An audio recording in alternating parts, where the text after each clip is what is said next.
this meeting to order. Lonnie, would you deliver the invocation, please? Lord, we just like to give you thanks for this day. Thank you for the weather. Lord, thank you for the work that's been done around the city of Jasper and our employees, all the emergency personnel. We just ask you to watch over them.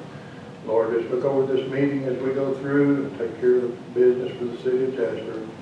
And Lord, we just give you thanks for it all. Amen.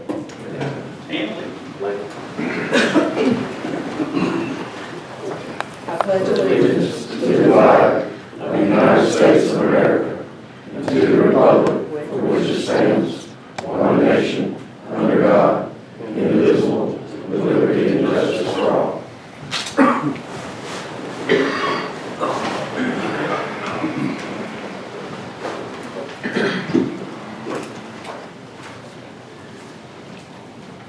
There's no real change to the agenda, is there, except for those couple of names you just gave for my information? Right. Would entertain a motion to approve the agenda as issued. Motion to approve the agenda. Have a motion to approve. Second. Motion second, discussion. Being none, all in favor, vote by show of hands.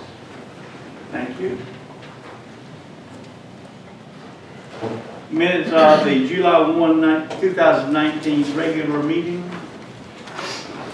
Regular council meeting Monday, July 1st, 2019. Mayor Weaver called the meeting to order promptly at 6 p.m. He requested Lonnie Waters to give the invocation. He called on council member Tony Fountain to lead the Pledge of Allegiance.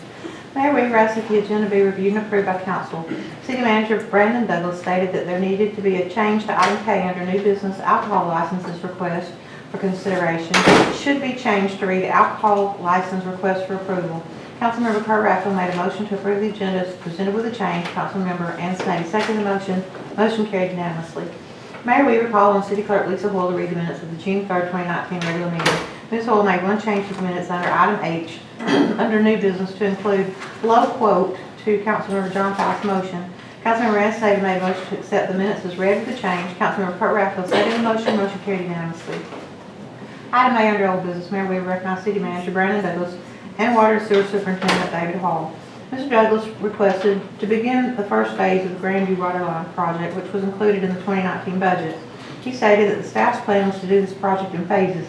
He stated that they were asking to approve $25,000 for the first phase. He presented three quotes: Core and Main at $22,419.20, Florida Line at $24,184.08, and Calhoun Meter Company at $21,988. Mayor Weaver entertained a motion. Councilmember Ann Snavy made a motion to accept the low quote of Calhoun Meter Company in the amount of $21,988. Councilmember Kurt Raffel seconded the motion. Motion carried unanimously.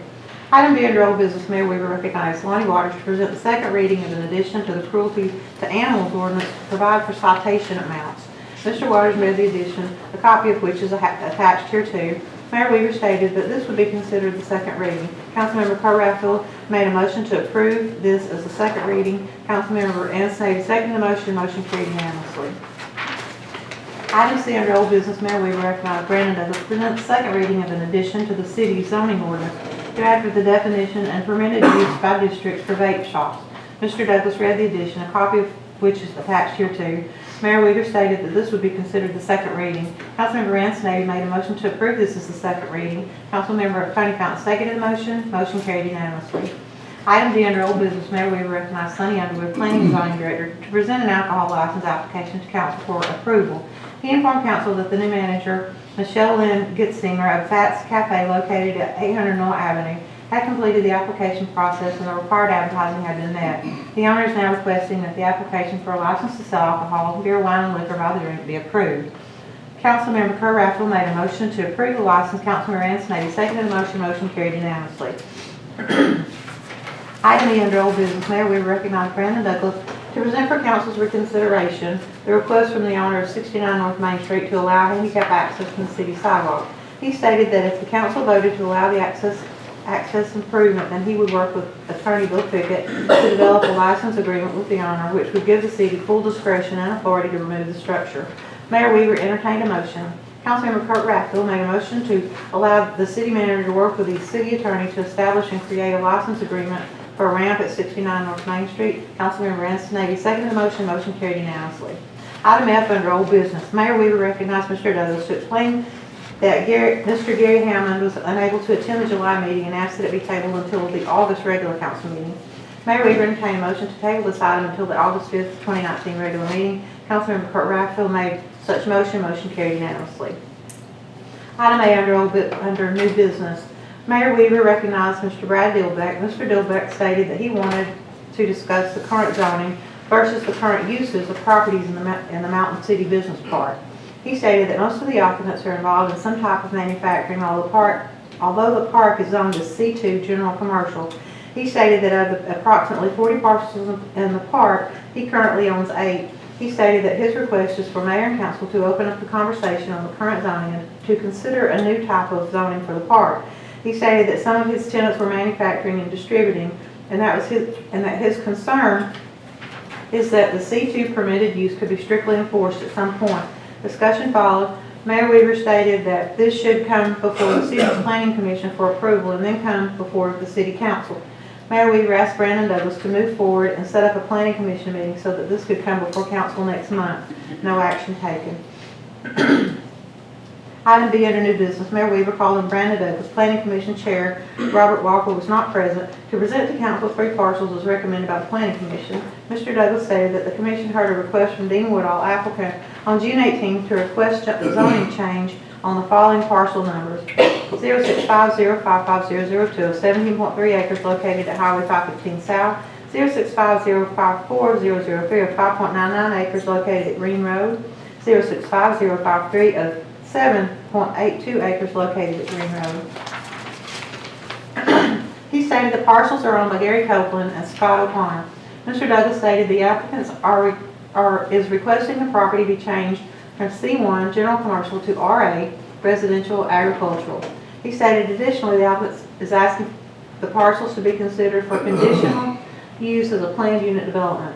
Mr. Douglas stated that the city staff had analyzed the request and there were no issues preventing the rezoning of the properties. He stated that there were several attendants at the public hearing and the primary concern was the additional traffic. Mayor Weaver recognized the applicant was in attendance as well as other homeowners that lived in the area. Mayor Weaver stated that he would like for the applicant to speak first and then others could express their concerns. Mr. Douglas recognized Dean Woodall, who presented to the mayor and council his plans for the property. He stated that he planned to do a maximum of 6 units per acre of the property. He stated that the minimum size of the units would be 1,400 square feet. He stated the cost of the homes would range from $225,000 to $275,000. Mayor Weaver opened the meeting for public comment. Several comments were made concerning traffic, possible accidents on Highway 515, and architectural controls. Mayor Weaver entertained a motion.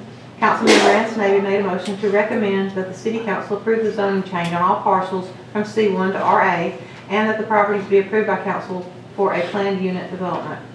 Council member Sonny Proctor seconded the motion. Motion carried unanimously. Item C under new business. Mayor Weaver recognized Mr. Douglas to present a request from Cynthia Navarro, applicant and owner, to request annexation of parcel 043B 100, a 0.4 acres located at 160 Old Tate Road into the city as R1, low-density multifamily residential. Mr. Douglas stated that Ms. Navarro wished to annex into the city in order to connect to city sewage. He stated that staff had analyzed the request and there were no adverse impacts to the city that would prevent the annexation and zoning. He stated there were no oppositions at the public hearing held on June 18. Mayor Weaver entertained a motion. Councilman Ransay made a motion to approve the annexation of parcel 043B 100 as R1 zoning. Councilmember Tony Fountain seconded the motion. Motion carried unanimously. Item D under new business. Mayor Weaver recognized Brandon Douglas, who stated that Amelia McIntyre had called him today to ask that this item be tabled until the August 5th regular meeting. Mayor Weaver called for a motion to table the item for the request to use the city green space. Councilmember John Fowles made such motion. Councilman Rance Navy seconded the motion. Motion carried unanimously. Item E under new business. Mayor Weaver recognized Water and Sewer Superintendent David Hall and Mr. Douglas to present an amendment to the service delivery area map. Mr. Douglas stated that staff had been made aware through the previous zoning request that there was a portion of land that is located south along Highway 515 past Racetrack that is in the city limits, but the service delivery area reflects that it is in the county service delivery area. He stated that it is prohibited by the state constitution for the county to provide water and sewer services in the city limits without some sort of contract or agreement. He stated that they had approached the county and the county advised that they would be receptive to the map amendment that they are requesting in return. If the county take some of the city service delivery area off of Hill City Road, and the city would be able to retain the existing customers in that area. Mayor Weaver stated that at this time the city did not have a water line in that area. Mayor Weaver entertained a motion to allow Mr. Douglas to continue to negotiate with the county on the service delivery area map change. Councilmember Ansonovi made such motion. Councilmember Kurt Raffel seconded the motion. Motion carried unanimously. Mayor Weaver stated to keep this item on the agenda as old business because council will need to approve a new map. Item F under new business. Mayor Weaver called on Mr. Hall and Mr. Douglas to present a proposed schedule of septic and grease dump fees. Mr. Douglas stated that the only septic that the city allows are the vendors that help the city when it needs pumping of the lines. Proposed charges are as follows. Septic, 6 cents per gallon, not to exceed $120 per trip for a single axle truck. 6 cents per gallon, not to exceed $180 per trip for a tandem axle truck. For grease, 10 cents per gallon, and they must provide a copy of manifest and must be from local restaurants and schools. And the vendors will charge $250 per hour for all on-call services. Mr. Douglas stated that they had met with the vendors and they were receptive to the charges. Mayor Weaver entertained a motion to approve the charges request. Councilmember Ansonovi made such motion. Councilmember John Powell seconded the motion. Motion carried unanimously. Item G under new business. Mayor Weaver recognized Mr. Hall and Mr. Douglas to present options for a new leachate dump site. Mr. Douglas stated that the city had never solidified a permanent home for a leachate dump site, and that due to the gateway development, the current site will no longer be an option. He stated that he had 4 options for council to consider. The 4th option was to get out of the leachate business, which he did not recommend. He stated that the first option, 1267 East Church Street, was owned by Mayor Weaver, and he had met with the owner at the site. Mayor Weaver interrupted and stated he wanted to remove that site from consideration. He stated that he felt that it was in bad form on his behalf to negotiate that property. Mr. Douglas stated that he had written comments on all the properties. Mayor Weaver stated that he felt it would be in poor form for him to be in consideration. Mr. Douglas stated that the other 2 options are 490 Liberty Lane and 315 Liberty Lane. He presented maps and options for these sites. Mr. Douglas stated that one option would be a lease purchase, which would help the city in that there would not be as much upfront cost. Discussion followed. Councilmember John Faust made a motion to allow Mr. Douglas and Mr. Hall to continue to negotiate and find the best option for the city. Councilmember Tony Fountain seconded the motion. Motion carried unanimously. Item H under new business. Mayor Weaver recognized Mr. Douglas to request a service truck for water distribution. He stated that the truck would be replacing a 2004 model. Mr. Douglas stated that the truck had been budgeted for 2019. He presented 2 quotes. Day Chevrolet quoted $54,846 and Shot and Hook Kurt Ford quoted $62,191. Mayor Weaver entertained a motion. Councilmember Ansonovi made a motion to approve the low quote of Day Chevrolet of $54,846. Councilmember John Powell seconded the motion. Councilmember Kirk Rathfield asked about brake issues. Mr. Douglas stated that he would check into that prior to purchasing. Motion carried unanimously. Item I under new business. Mayor Weaver called on Mr. Douglas and Councilmember John Faust to question the subletting of city ball fields by JYSA.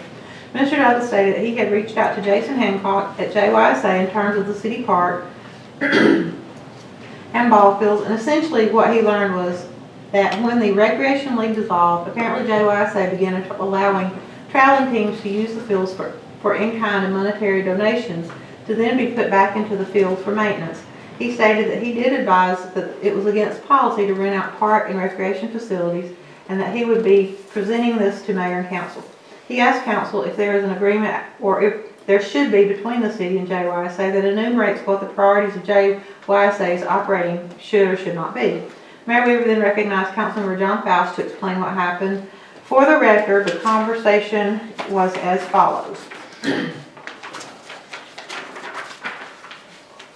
Councilmember Faust, when North Cherokee League dissolved and baseball evolved into tournament ball, JYSA began trying to grow some tournament ball fields. They are only practicing here because our fields aren't quite up to par. We're working on it. A few years ago, JYSA brought what they call a needle for the infield. We spent $20,000 on that 2 to 3 years ago. Mayor Weaver, that was 3 years ago. Councilmember Faust, this is how you get pavilions. That is how you get the batting cages. Everything is going back in kind into the maintenance of the fields for JYSA. Mayor Weaver, do you charge people for the use of the fields? Councilmember Faust, What they do is the coaches get together and they decide what they want to do and they reach a goal and that is what they spend their money on. Mayor Weaver, are they part of JYSA? Councilmember Faust, yes, it's going through JYSA. Mayor Weaver, no, I'm talking about the people who are using the facilities. Councilmember Faust, it's going through Jason Hancock, who is trying to organize the tournament ball. Tournament ball is not really travel teams, it's tournament ball teams. Basically, there has been no rent or no game by JYSA. Everything's going back into the field and helping the fields out. Mayor Weaver, one of my nearest memories dealing with city government is if you ever lease a property, your liability insurance is pretty much null and void. In the case of the Lions Club using Lee Newton Park, the Lions Club is actively involved in the 4th of July celebration. The Chamber is actively involved in the functions that they have going on at the park, collecting money, charging at gate. And what scares me when I heard this is that JYSA is not involved. They're just subletting the property. The city is paying the utilities, cutting the grass, etc. I was unaware of this. Councilmember Faust, the thing is we have insurance. Mayor Weaver, but you're still subletting city property. Councilmember Faust, no, we are not subletting. What we are doing is trying to improve through in-kind contributions. Mayor Weaver, have you charged anyone rent for using the property? Councilmember Faust, nothing. Mayor Weaver, people don't pay to use the ball fields. Councilmember Faust, no, the coaches make a goal of what they want to do for improvements. Mayor Weaver, no checks to JYSA have been written to rent the field.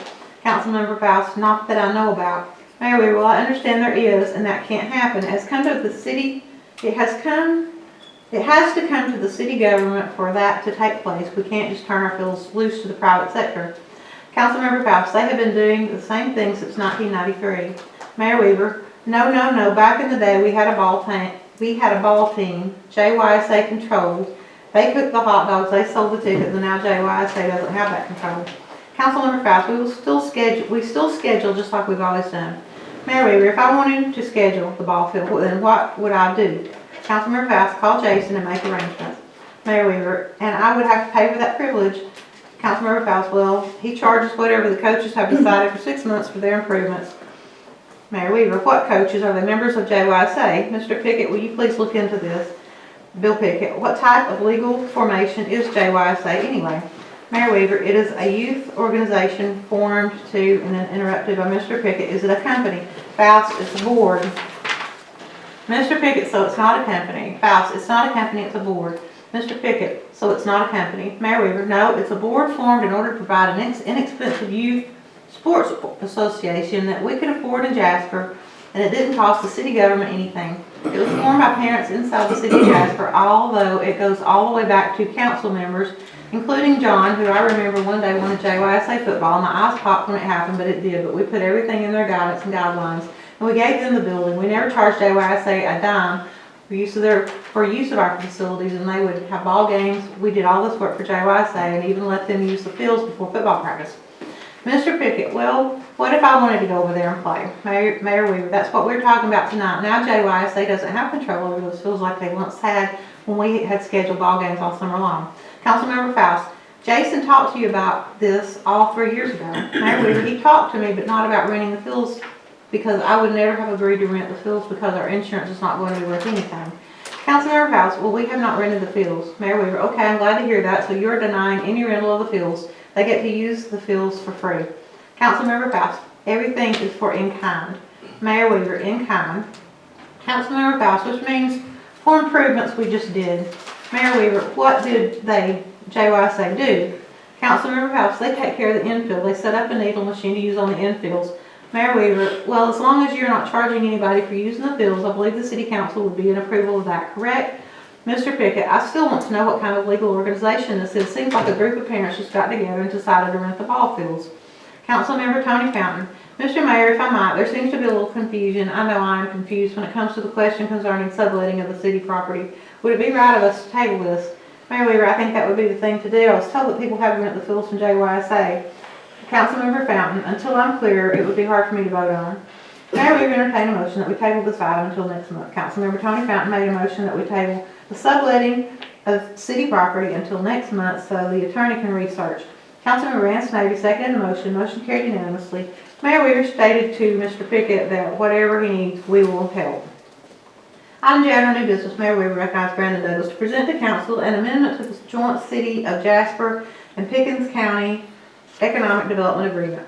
Mr. Douglas stated that under the Economic Development Hiring Committee, there has been a request, and the county has already considered a request to amend the existing resolution of the City of Jasper to modify paragraph 1, that the timeline be 120 days from July 1st, 2019, and the Economic Development Committee shall be granted the authority to develop the strategic plan referenced in paragraph 3 of the joint resolution, which will not be subject to the time limitations referenced in paragraph 1. Mr. Douglas reads the resolution. The resolution is attached here too. He stated that the concern was that the timeline for developing the strategic plan correlated with the hiring of the economic developer.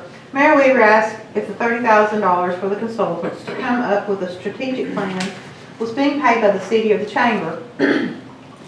Mr. Douglas stated that it is being paid by the chamber out of the escrow funds that have been sent by the city and the county to the chamber since the economic developer position was terminated. Mayor Weaver asked for an update from the Economic Developer Hiring Committee. Councilmember Sonny Proctor stated that they had held 2 meetings and were meeting the next day at the chamber. Mayor Weaver stated that he would like to be there if he could. He then stated not necessary. He trusts them to bring back a good plan. He stated that he doesn't agree with $30,000 being spent, but he does not have a vote on it. Mayor Weaver entertained a motion. Councilmember Sonny Proctor made a motion to approve the resolution. Mayor Weaver asked that another council member motion since Councilmember Proctor is still involved with the chamber. Councilmember John Faust made a motion to approve the resolution amendment. Councilmember Ann Snavy seconded the motion. Mayor Weaver asked if the chamber is going to handle the funding. Councilmember Proctor stated that the funding is coming from the escrow monies that have accumulated that would have gone to the economic development. So we have engaged a consultant to help us hire a developer, which will eventually come back to council for approval. Mayor Weaver asked who is the consultant.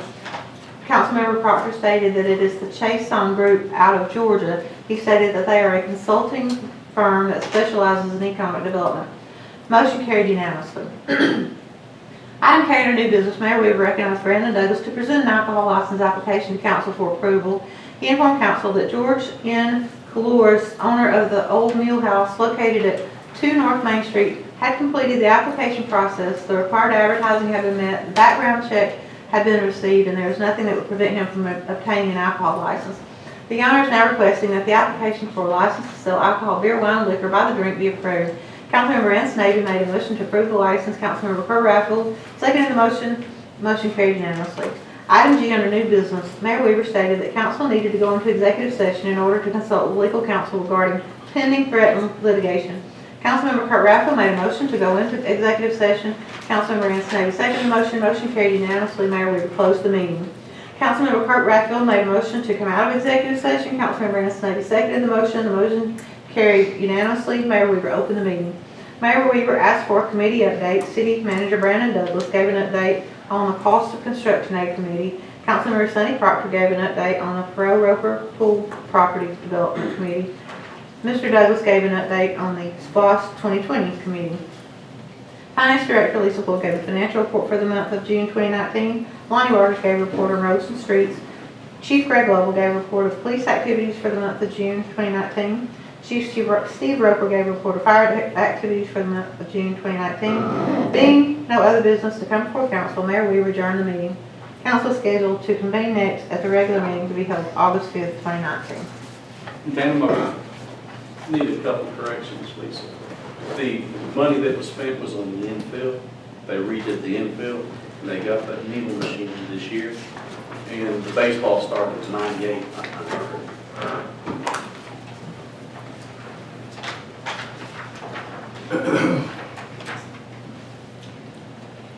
On the infield this year? No, they got the machine this year. The laser leveling, the brick dust, redoing the infield was a couple, 3 years ago.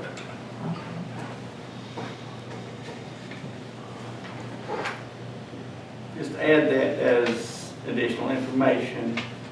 If it was not in the minutes, if they said that would be said that way, it needs to be done because of maintaining continuity. Okay, anything else? Any other discussion? Being none, all in favor, vote show of hands. Get a motion? Did I not get a motion? Oh, he jumped in, that's right. You should have come in after I got my motion. I need a motion to approve the minutes as read. Motion to approve as read with those amendments. Motion to approve as read with those amendments. Second. Second. Motion second, discussion. Being none, all in favor, vote by show of hands. Hey, Be really nice if I didn't have to have a motion. Move right along.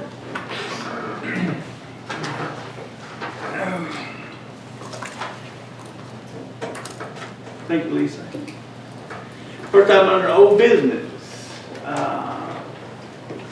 Each of Jasper, Gary Hammond, rezone portion of parcel 041015. Turn it over to you, Brandon. Let you continue the reading of that request.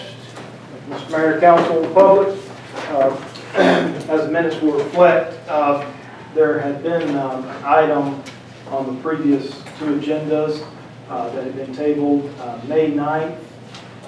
An application was heard by the Planning and Zoning Commission from Mr. Gary Hammond for a piece of, actually the applicant was Land Bridge Acquisitions LLC. To rezone the property to R3 multifamily residential to permit 48-unit apartment housing for older persons 55 plus.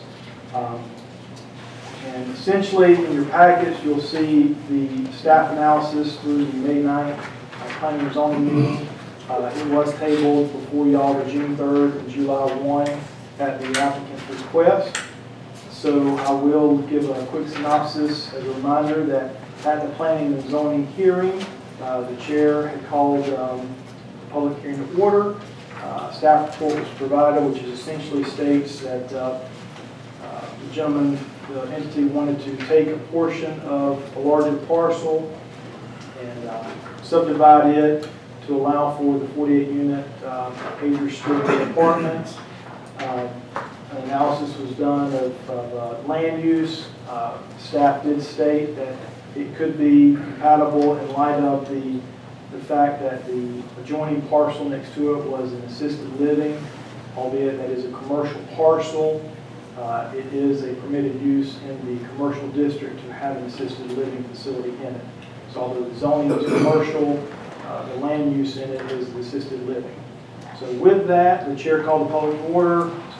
Staff gave a report.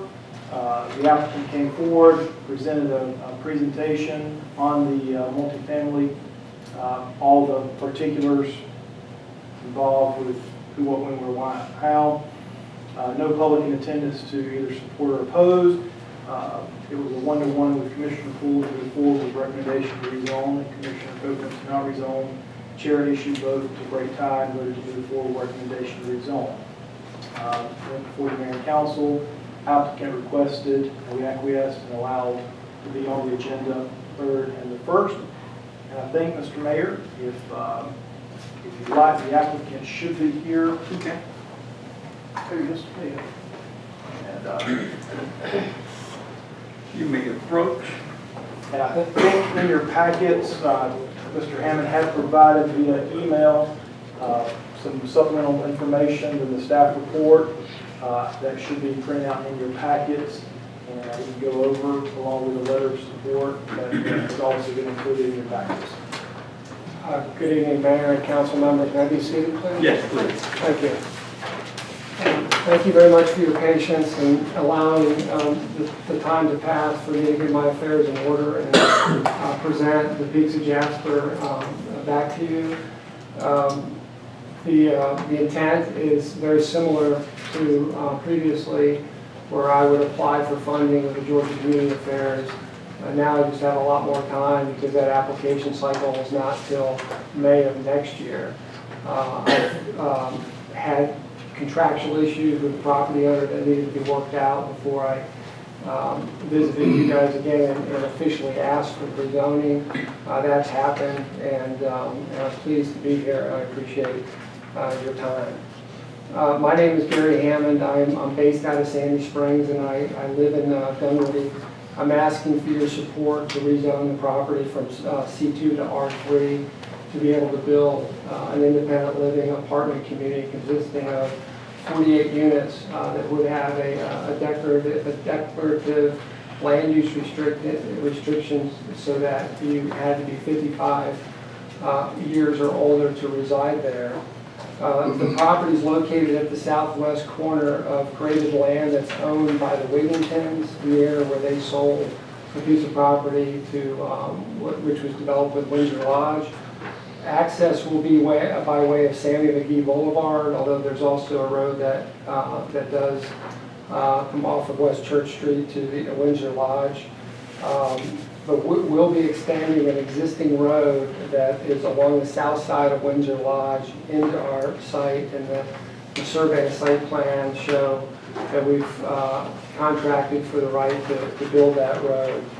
I provided a packet of information that includes the project description, location maps, photographs, survey, site plan, drawings, an apartment survey, a crime survey, and sponsor information.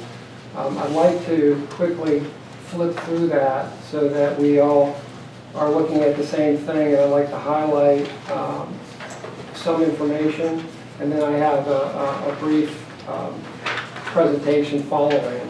The first page is the project description, which is our concept for our financing and application. It states the number of units, the mix between 1 bedrooms and 2 bedrooms, the rents that would be charged, the income ranges of the households that would reside there, the approximate development cost, and the timeline.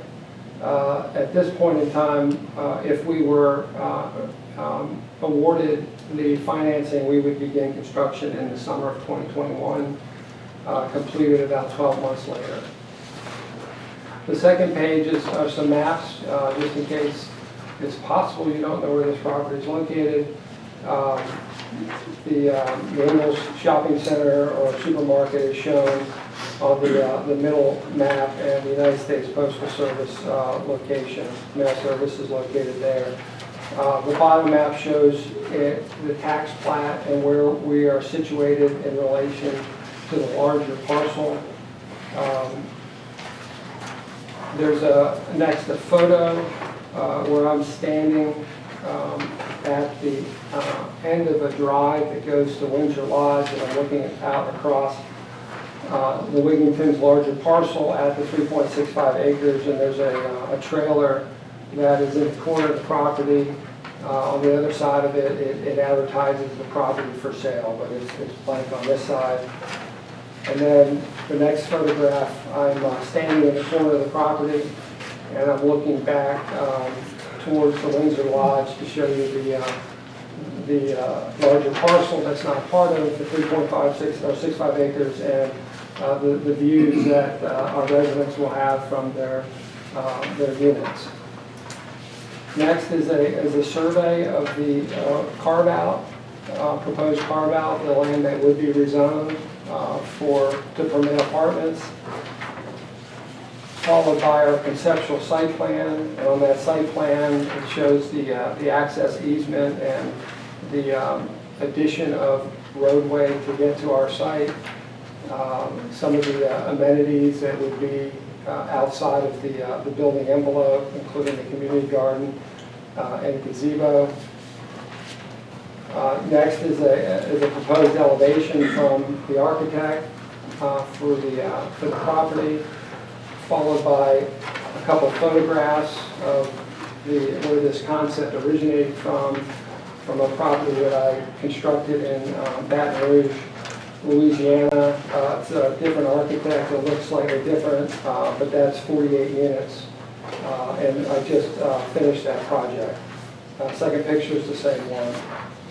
And then that's followed by unit floor plans, building floor plans per floor for the first, second, and third floor. It's an elevator building.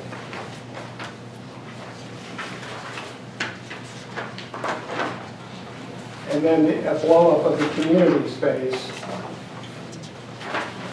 are on single sheets, and there's color drawings there. The first floor, you walk into the community area, and that's where the management leasing office is.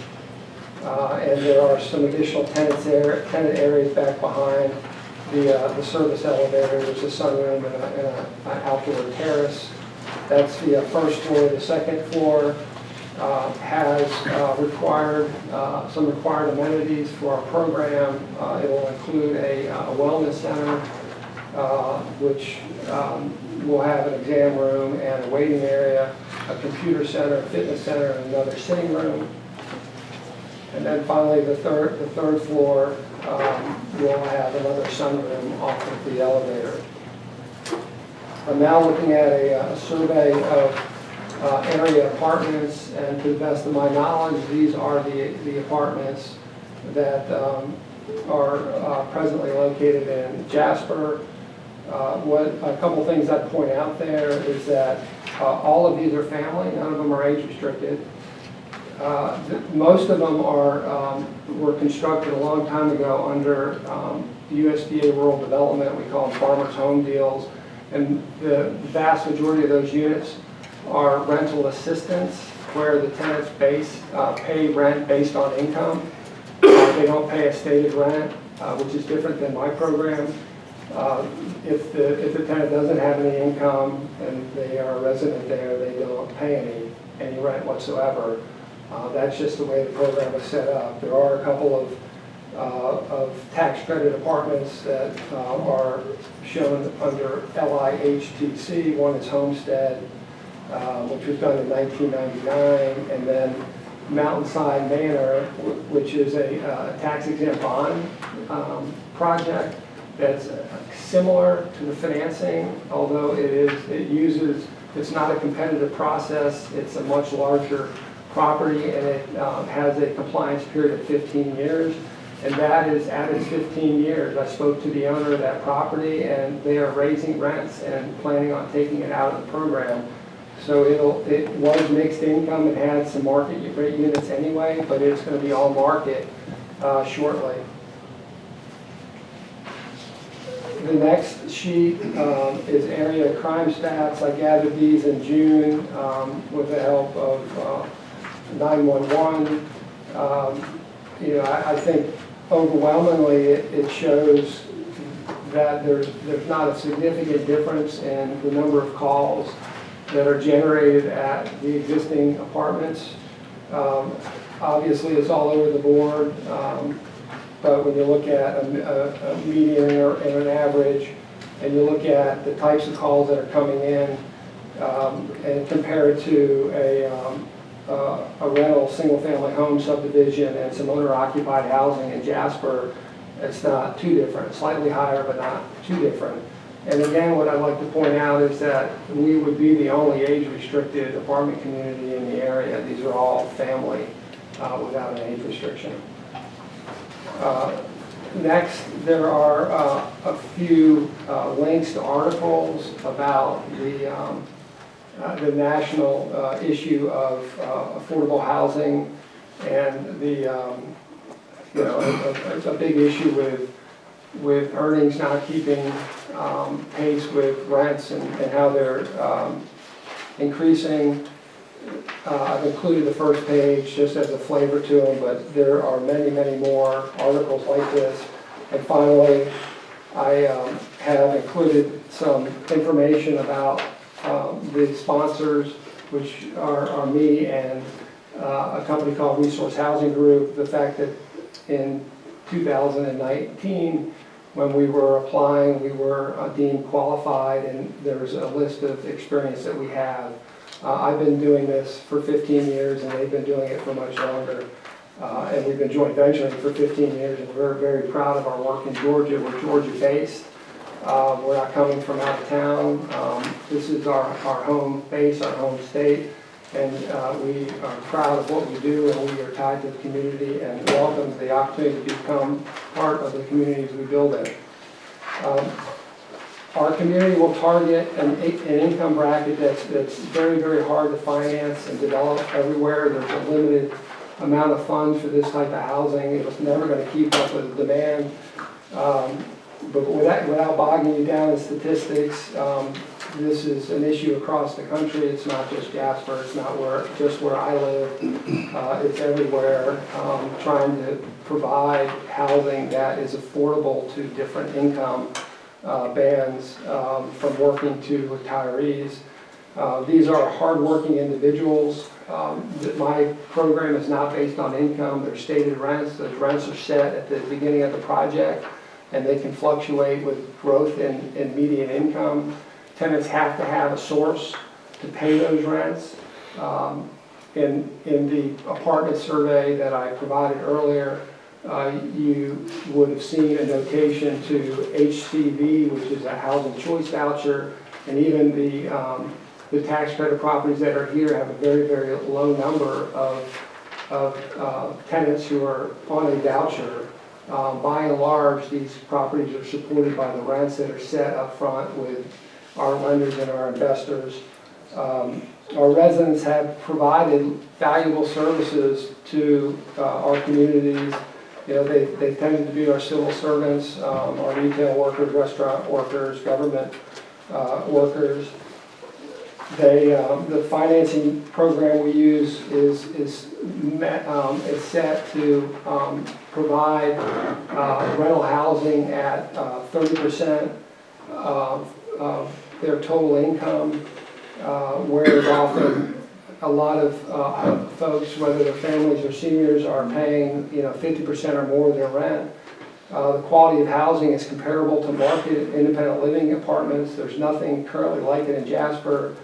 The community will be professionally managed, and residents will be required to have a source of income to pay the rent. Rents, like I said before, do not fluctuate depending on how much the tenant earns. Some of our residents will still be in the workforce, while others will be relying on Social Security or other forms of retirement incomes. Residents will be required to pass the rent and criminal credit and landlord reference checks. Will offer supportive services geared towards wellness, healthy eating, and financial independence. Will promote social interaction. We have over 2,000 square feet of community space in this building, many areas for tenants to work out, to learn new skills, get on computers, and we'll promote that. We'll have planned activities, and then all of our units will be handicap accessible because it's an elevated building. There'll be no step entries into all the units.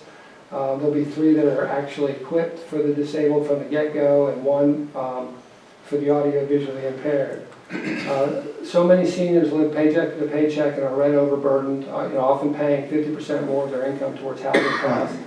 So many seniors are reaching retirement age with insufficient savings to afford market rate retirement. I mean, please imagine the difference if they didn't have to pay so much of their income, their fixed income, towards rent. That would give them additional money to pay for essential needs like food, transportation, and health care. In closing, please support our request for this rezoning. We'll add to the tax base without adding to the schools.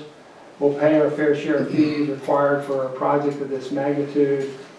We'll employ a significant number of people during construction, and we'll create a full-time job for management and maintenance.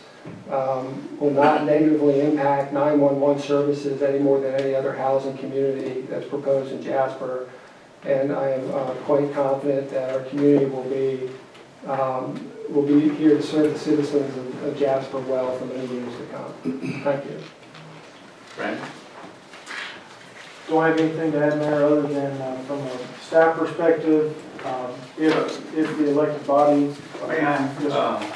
This is a rezoning request. Yes. Of course, we skipped a couple, 3 months since it was there, but Yes. go through the same procedure. You might ask if anyone else has any comments.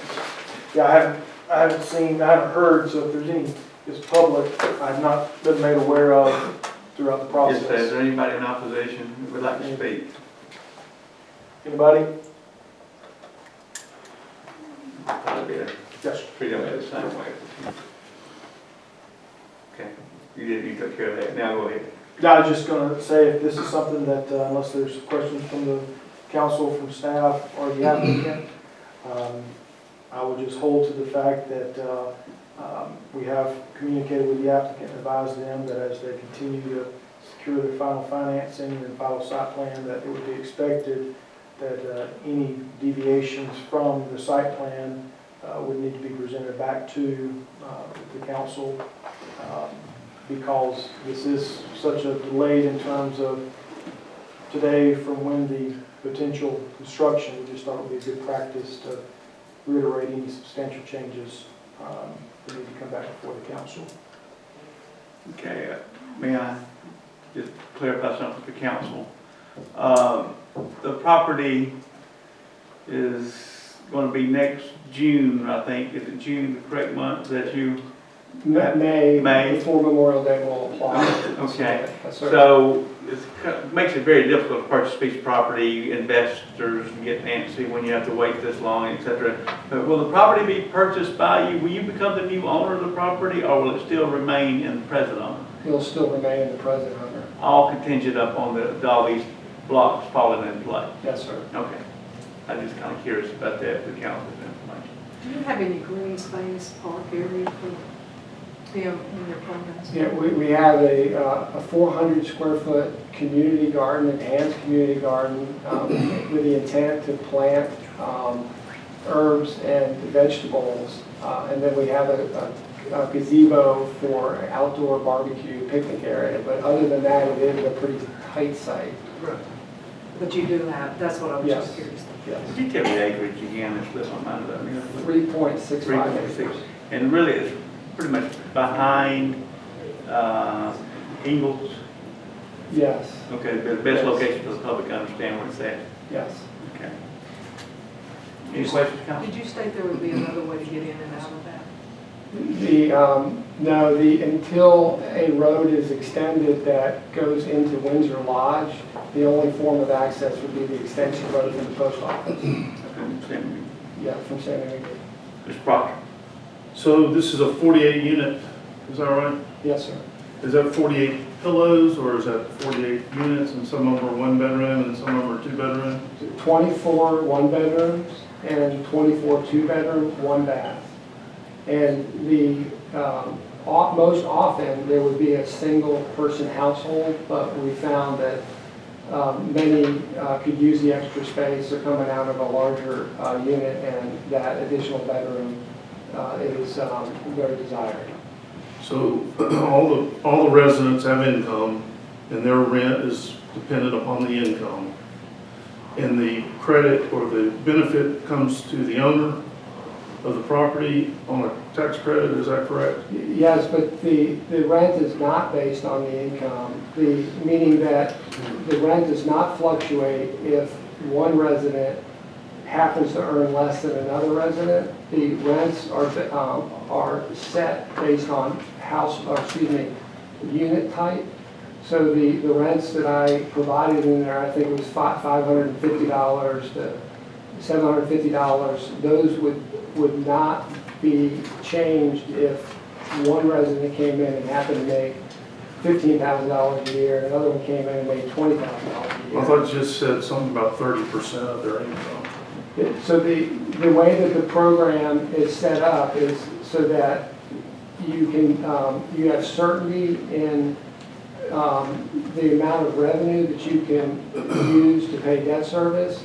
So each unit type has a maximum rent that's calculated against area median income, and it's the gross amount that a tenant is that you're permitted to charge based on the area median income. And in this case, Pickens County is part of the Atlanta metro area, and the four-person median income is approximately $72,000. So we would, on a one-bedroom, with an assumed household size of 1.5 persons per bedroom, be permitted to charge a specific rent that included utilities. And I'm going to guess that that's, say, $800 a month. Less utilities is $600 a month. We're always permitted within the program to charge that maximum rent, but we choose to set up our pro forma at the beginning based on what we believe residents could actually afford to pay.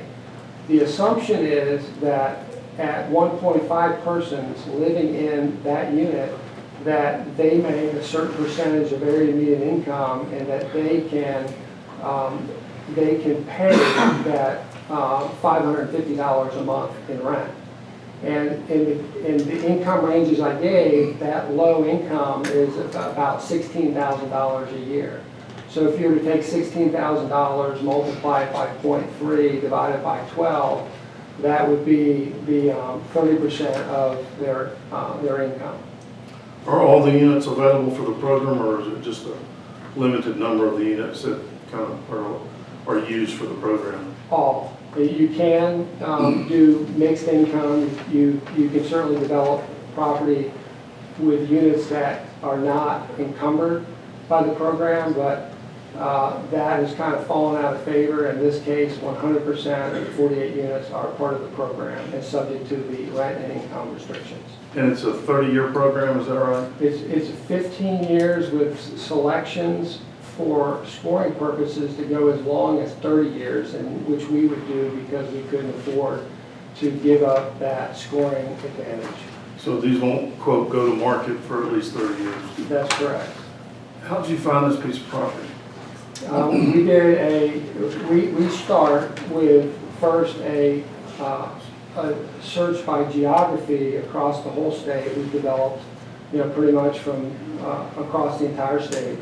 And we study the qualified allocation plan that DCA publishes in each year and look at the scoring incentive on geographically where they would like housing to go. And that geographic preference is in the form of scoring preferences, and it has trended to the point where they're recognizing stable communities with good schools, with good employment, who have not had an allocation for a similar project in the last 4 or 5 years. And this community met that list or first qualification for us. And then we start our site selection and we look at all available property out there. And this one was advertised. For the benefit of the public, DCA is? The Georgia Department of Community Affairs. Do you happen to know how long this property was marketed as C2? I do not know specifically. I think it's been on the market for a very, very, very long time. Any questions? When will you know for sure that you will be able to do it? November of 2020. Typically towards the end of November, there'll be a public award made where everybody knows who's been selected across the state. Any other questions? Entertain a motion.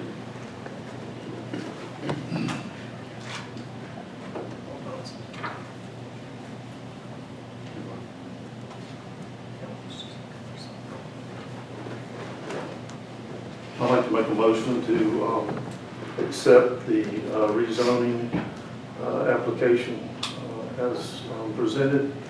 I would also like to, if possible, Brandon, put some sort of limited use or restrict this to this particular owner if we can do that, so that if something were to fall through on the land or the financing, we would not be just passing this rezoning along to the next potential buyer.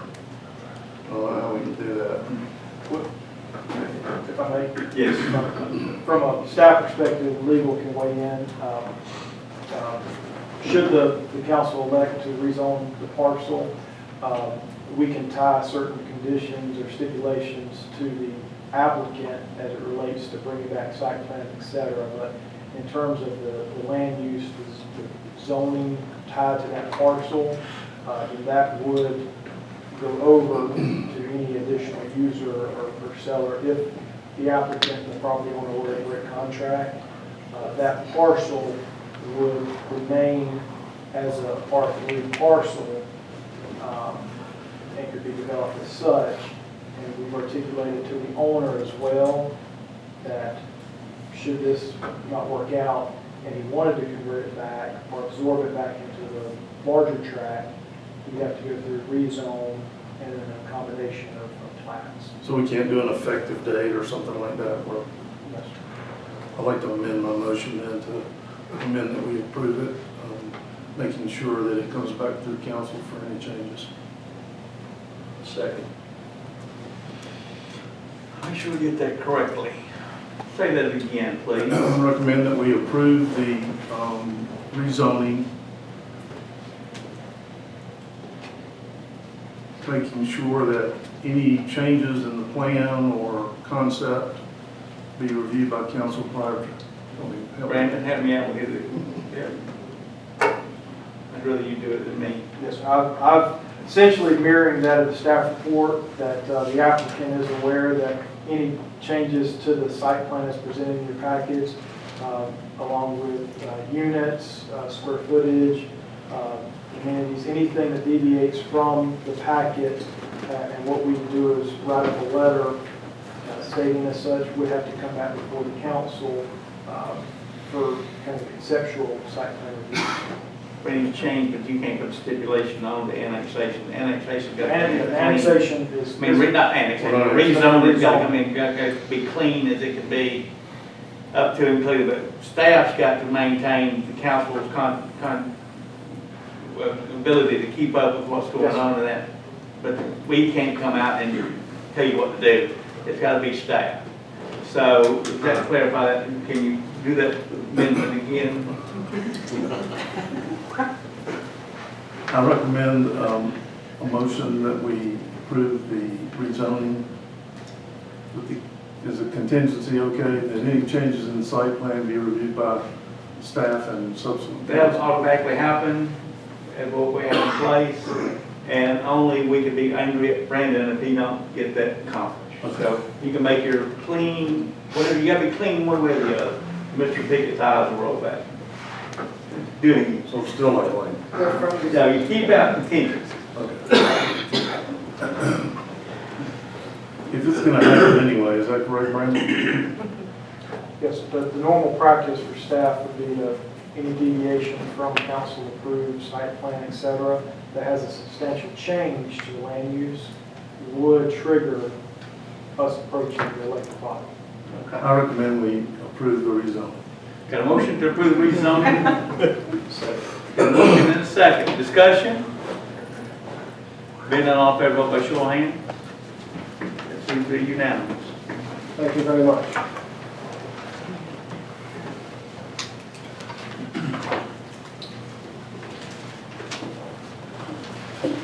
Item B, subletting city property update. Mr. Pickett, Mr. Brandon, Douglas.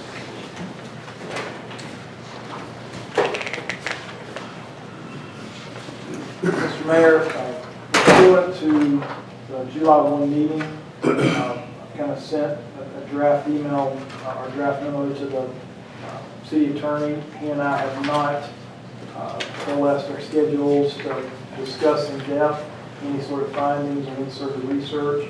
I do not have enough institutional knowledge on any sort of history relative to JYSA and the city, so I do not want to prejudice any conversations one way or the other than just to state that I have my own narration from the staff perspective, coming from a different jurisdiction, or from the city of. I don't know anything that I can really look at and analyze. I don't know if Bill has had a chance to. I've had some time to do that. My gut reaction is no. I don't know that we have the authority to do that. Cities of population of more than 300,000 people have specific statutory authority in order to lease parks and lease, because you're talking about, these are the taxpayers of the city of Jasper that own them. Correct. And this would alienate the property and take us out of the loop and not have control of our own destination. And it will violate the insurance. And it could waive sovereign immunity. Okay, that's what I was trying to get across last month, but null and void is not just waive sovereign immunity. But I say no. Could we have, like you had the agreements before, where Brandon can draw up some kind of agreement where utilize the bill, so it's not a just Well, everybody show up at one time and file for the field? John, you want to explain this before I speak? You got the floor.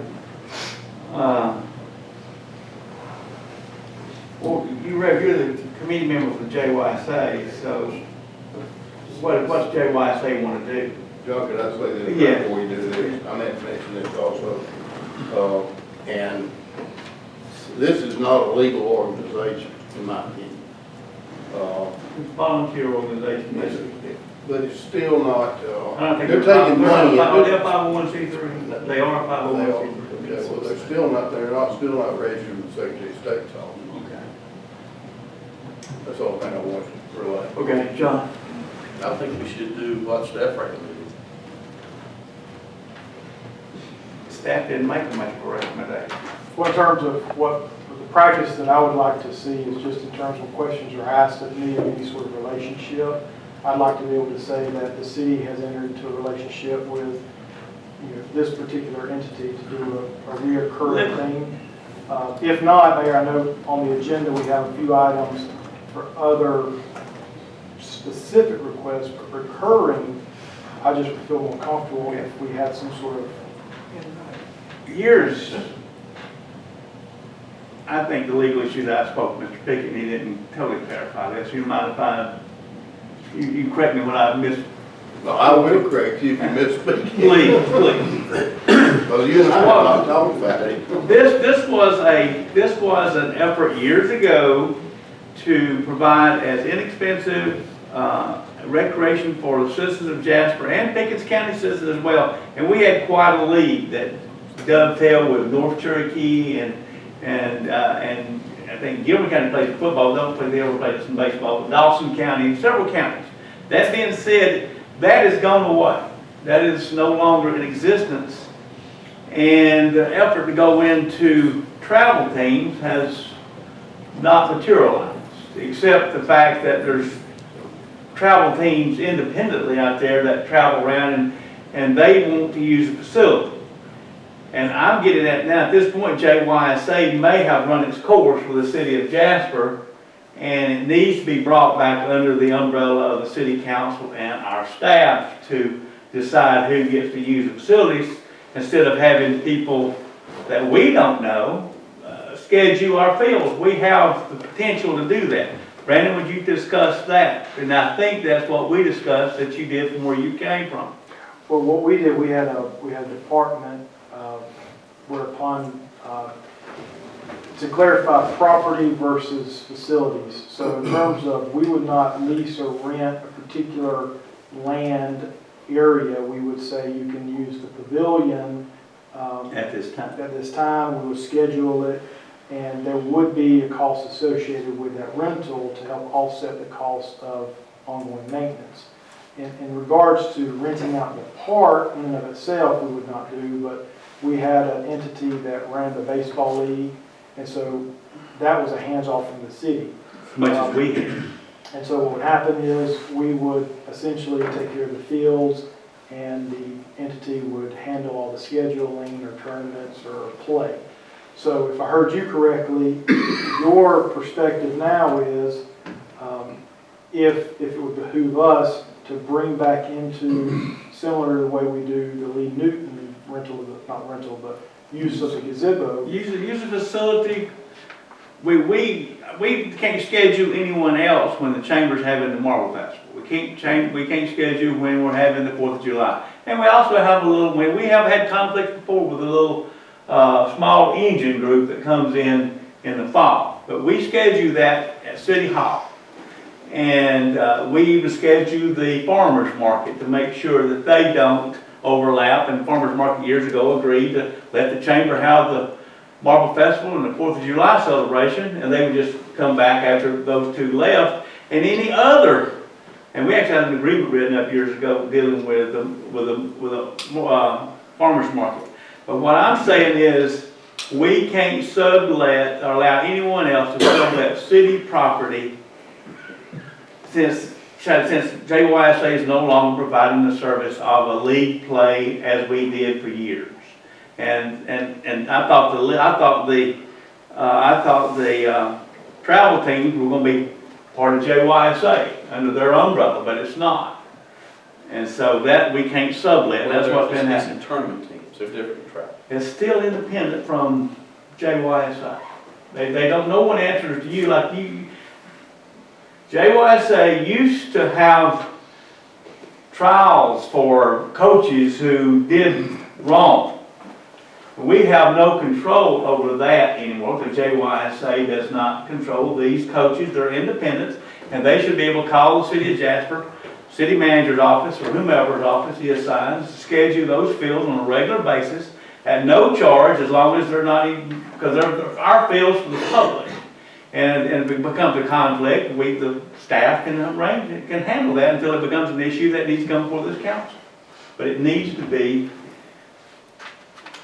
scheduled by city, since JYSA is no longer in the business. If we, and again, it may be too deep for this meeting, but if we were to have, do it as you say, Mayor, and we hosted a tournament, could we charge people, could the city charge people from outside the city to come and play in our tournament at our fields? We probably could, but we need a little extra insurance policy to Yeah. cover that. But we would be on top of that, since our city manager is scheduling it, or one of his designees. That's where I'm coming from. Councilman, do as you wish. That was my input. Would entertain a motion, or we could table it again and study it more. Sorry, Mr. Mayor. From a point of clarification, the only thing that I would ask is table or motion one way or the other. I would just like to, even if we were to put it under the umbrella of City Hall, if in fact an entity, It's our field. but I understand, but what I'd like to do is, if we get reoccurring requests, I just want to have some sort of guidelines to float by the elected to say no more than X amount over consecutive, kind of like banners. If you want a banner, you get one for 3 weeks, or you can get one for 3 consecutive, or 3 throughout the whole year, or something. So I would just want Or you'd have to have potluck. If you got your boys together, you go with the fields not being used, why couldn't you use it? If somebody comes up and says, I've got scheduled, you'll need to pack up and leave. That would be the issue, and that would happen today, because I've had people want to use the field before when there was a planned event. So I always said at that time, you need to go through JYSA, because they're scheduling the fields, they're using the fields, and they have a league, and those things are not happening anymore. And that's, I think we need to ask for a table on this and then bring back a plan. Make a motion to table. Got a motion to table? Second. Motion is second. Any further discussion?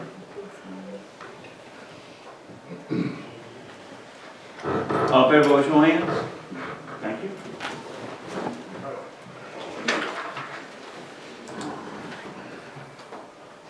Just business. Item C, service delivery area map amendment.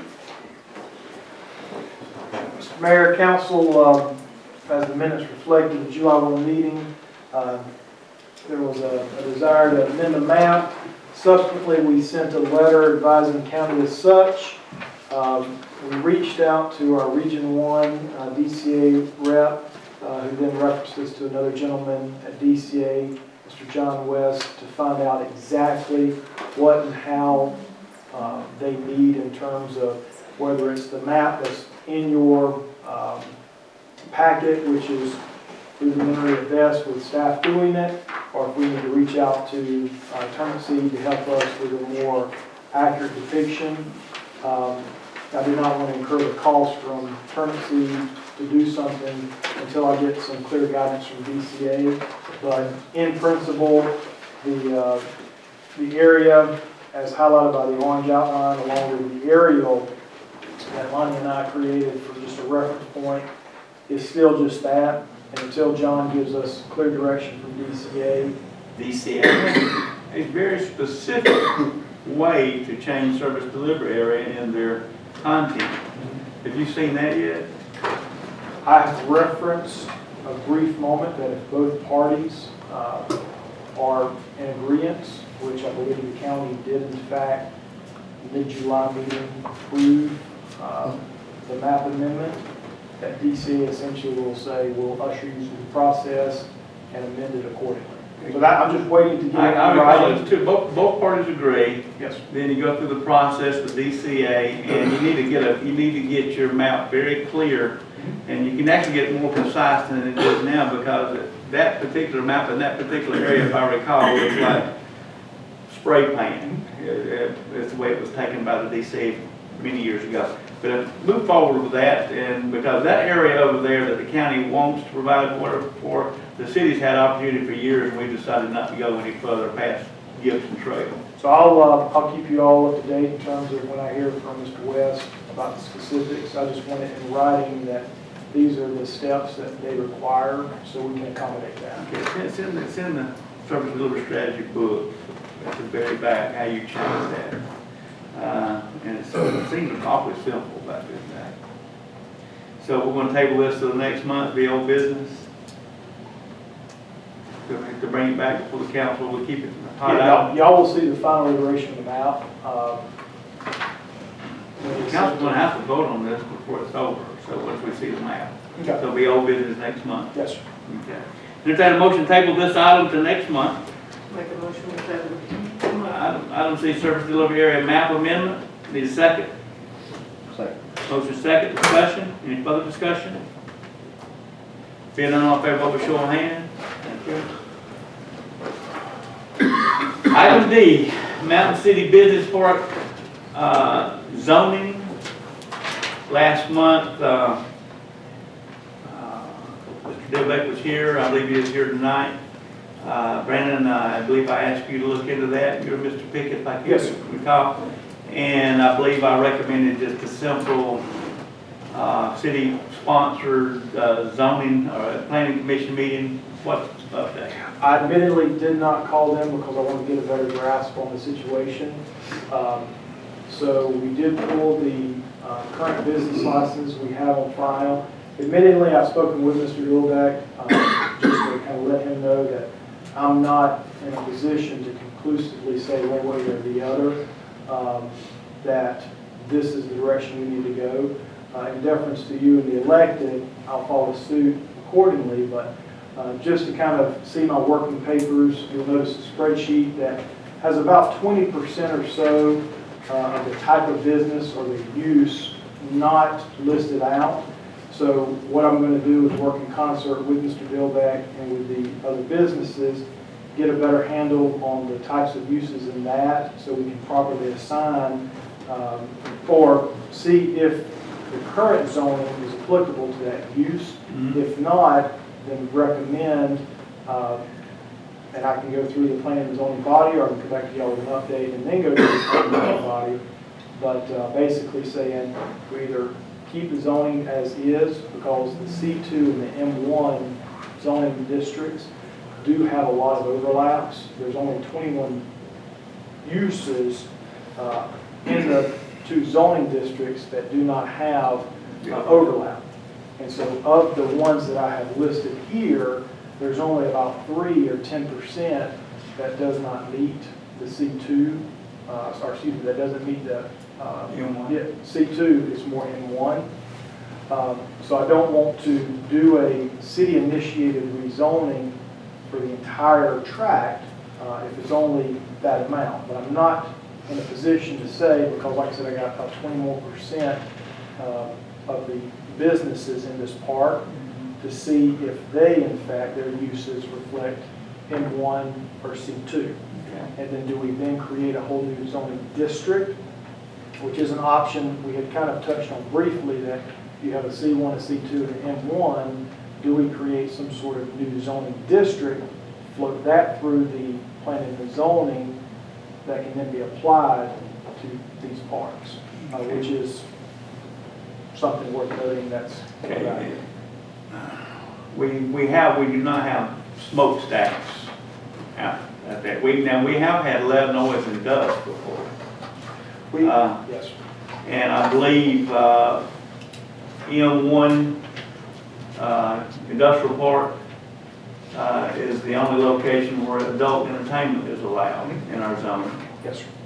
And that would be affected if we were allowed that to be M1. You could actually have adult entertainment in that area. as a conditional use. It still have to come before the body. But before still, conditional conditional use, if you tell them no, you just stepped on the Constitution again, so. I guess you could call it that. Just, So that's why I'm leaning towards, I don't want to say there's a one size fit all, but if in fact there is an issue that needs to be addressed, if these other 6 kind of tilted towards the, well, you're getting on probably 30–40% of the businesses being used out of compliance with the C2. And if we create a whole new zoning district, then we could then assign that course. but if you would step up real quick, very quickly, please.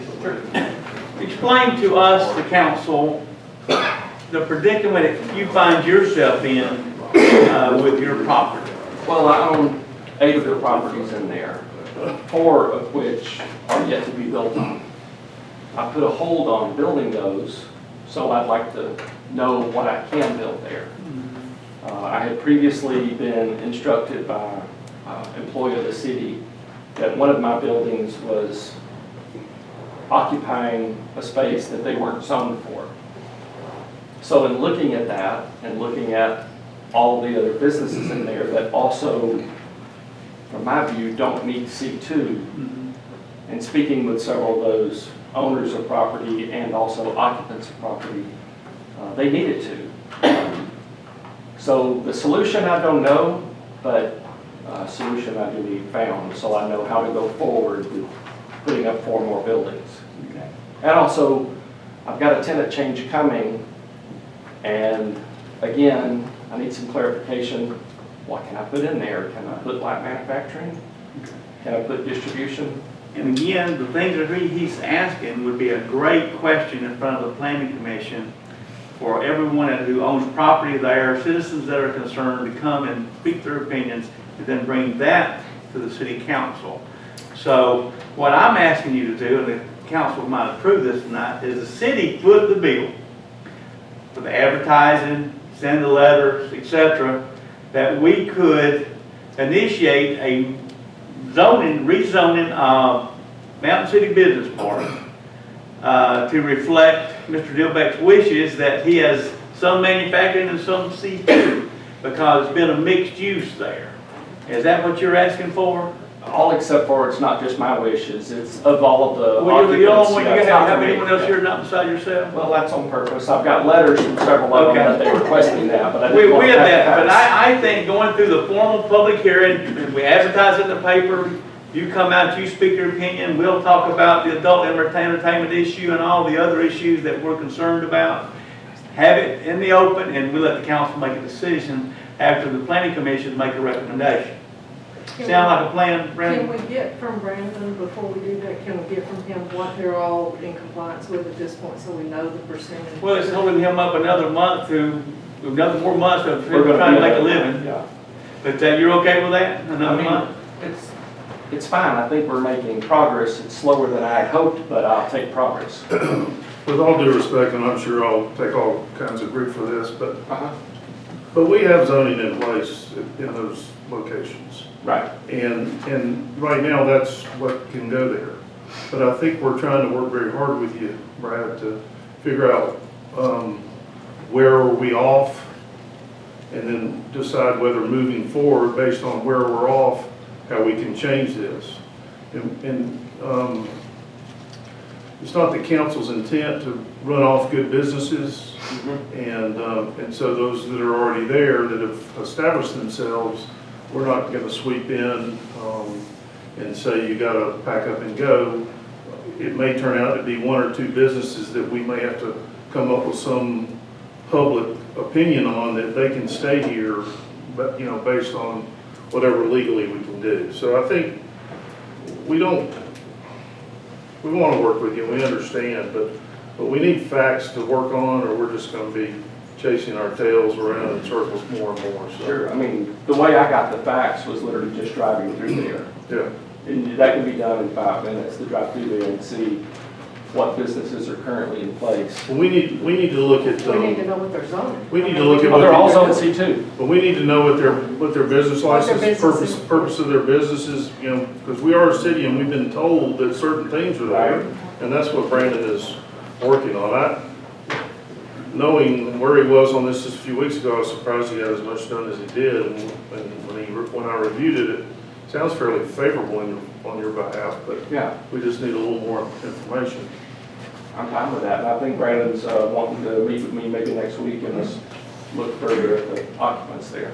And as a reminder to council, and Mr. Pickett and I can kind of talk about this, whether I spent a dozen years or so doing things differently from a planning and land use perspective, but if property owners are receptive, you can always, if it's initiated, city-initiated rezone, you can strike certain uses from certain zoning districts, and that's a low-hanging fruit, easy way to do it, where both parties agree that this parcel is then restricted, similarly to where if it's age restricted on a development, or from a land use perspective, if there's a concurrence of, hey, all we want to do is operate, and the C2 zoning that we're under does not allow for it, it's in one, and so rather than creating an entire new zoning district, which I'm not opposed to, because then it could be used elsewhere, but in the easiest, most simplistic format, and you've probably experienced it with us before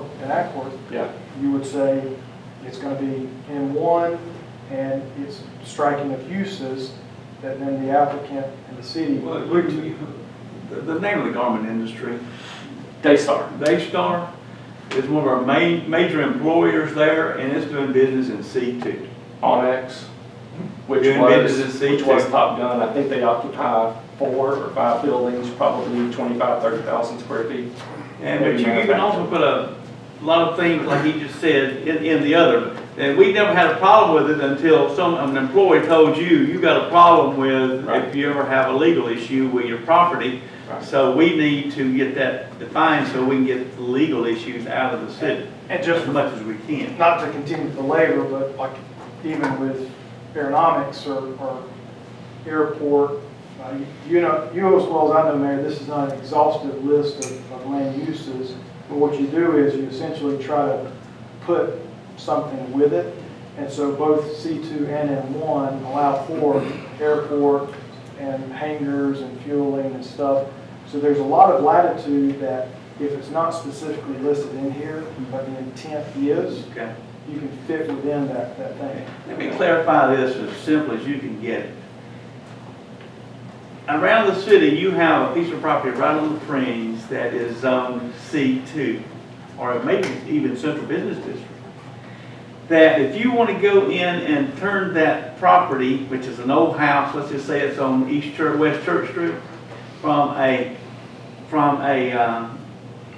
beauty salon to a home, the bank won't do business with you until you go through the zoning, and that's what he's dealing with. If he can't get loans for his property, that's a simple way of looking at what he's looking at. If we don't have the proper zoning on his property, if he's manufacturing, he's hung in limbo. And that's not what we intended when we started the business part. So, council, with that in front of you, all we need really to do is have a hearing, let the council come to you, but we'll separate each one of those out for you so that you'll know which one is commercial and which one is industrial. But the major feature is to create jobs. That's our goal. I'm sure it's the council's goal. I appreciate the time. All right, thank you. Next week. That's right. Would entertain a motion? Table this issue. I'll make a motion that we table this issue. Got a motion to table until next month for the city manager to do more research to provide the council. Is that what you said, Ian? Yes. Need a second? Got a motion to second. Discussion? Being none, all in favor, vote by show of hands. That's unanimous. See you next month. Yes. Okay, item E, annexation revisited tabled until September regular meeting. Entertain a motion to table this until next month. So moved. Got a motion to table the annexation of Manitoulin LLC. Need a second? Second. Got a motion to second. Discussion? Being none, all in favor, vote by show of hands. It's unanimous. New business. Jasper Merchants Association event. Brandon? Have you Jasper Merchants here? Mr. Mayor, Council, I think this, Come on up. in your packets, there's 3 specific items, and I think you all have knowledge of them, but for the public, the specific ones we're talking about is Halloween, the Christmas parade, and the New Year's Eve. And if you want to add anything, or if you want me to clarify the dates and/or the times. Yes, definitely, the dates for Halloween. The date, it's on Thursday, October 31, and I believe the practice has been the street closed from 4 to 6. Yes. And we have met with public safety and concluded that we could do that. The Christmas parade is being proposed for Saturday, December 7th, and that closure is from 4 p.m. to approximately 8, with the parade scheduled to begin at 6. Yeah, it probably wouldn't be quite 8 o'clock. Well, this year we ended up with, I think our parade was well over an hour, so, but shouldn't be quite till 8. What's that date, Brandon? December the 7th on a Saturday. I think that's the tour of homes again this year too. They Yeah, moved it to kind Saturday. of by design. Yeah. Okay. You got all those dates in place that you can put them on the paper, right? I didn't get them. Did you? Got them. And KnowPickens.com. And then the New Year's Eve is obviously New Year's Eve Tuesday, December 31, and the Wednesday, January 1. I think the street closure is 7 p.m. to Yes. 1 a.m. Yeah, we're usually out of there well before that, so 12 o'clock the streets are abandoned.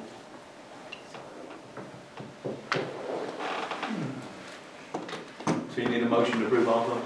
I just thought it would be a good idea to make you all aware of, at least I think. I'll make it aware of them. Let's go ahead and let the council make an official motion to get all those events squared away, since we're giving you the use of city property for free. Right, and most generally I come 3 different times to ask 3 different Yeah, we times, take so care of I it. appreciate Good job. us doing it all at one time. Entertain a motion.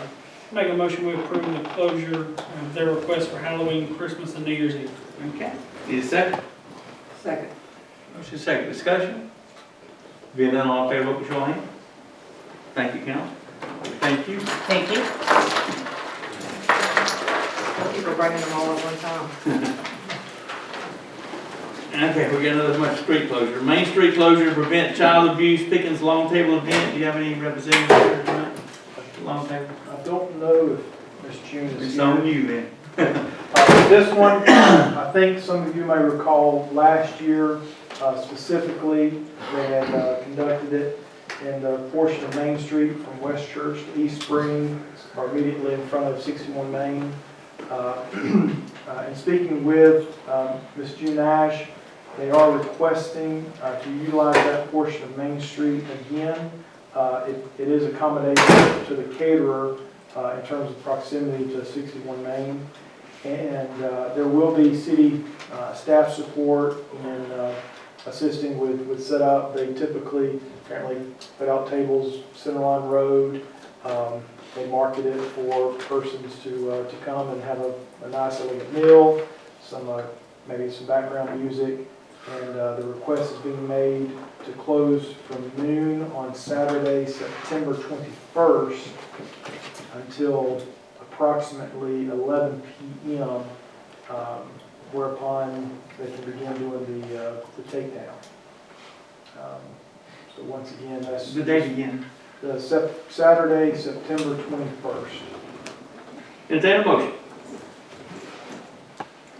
Make a motion to approve the closure of the road. Second.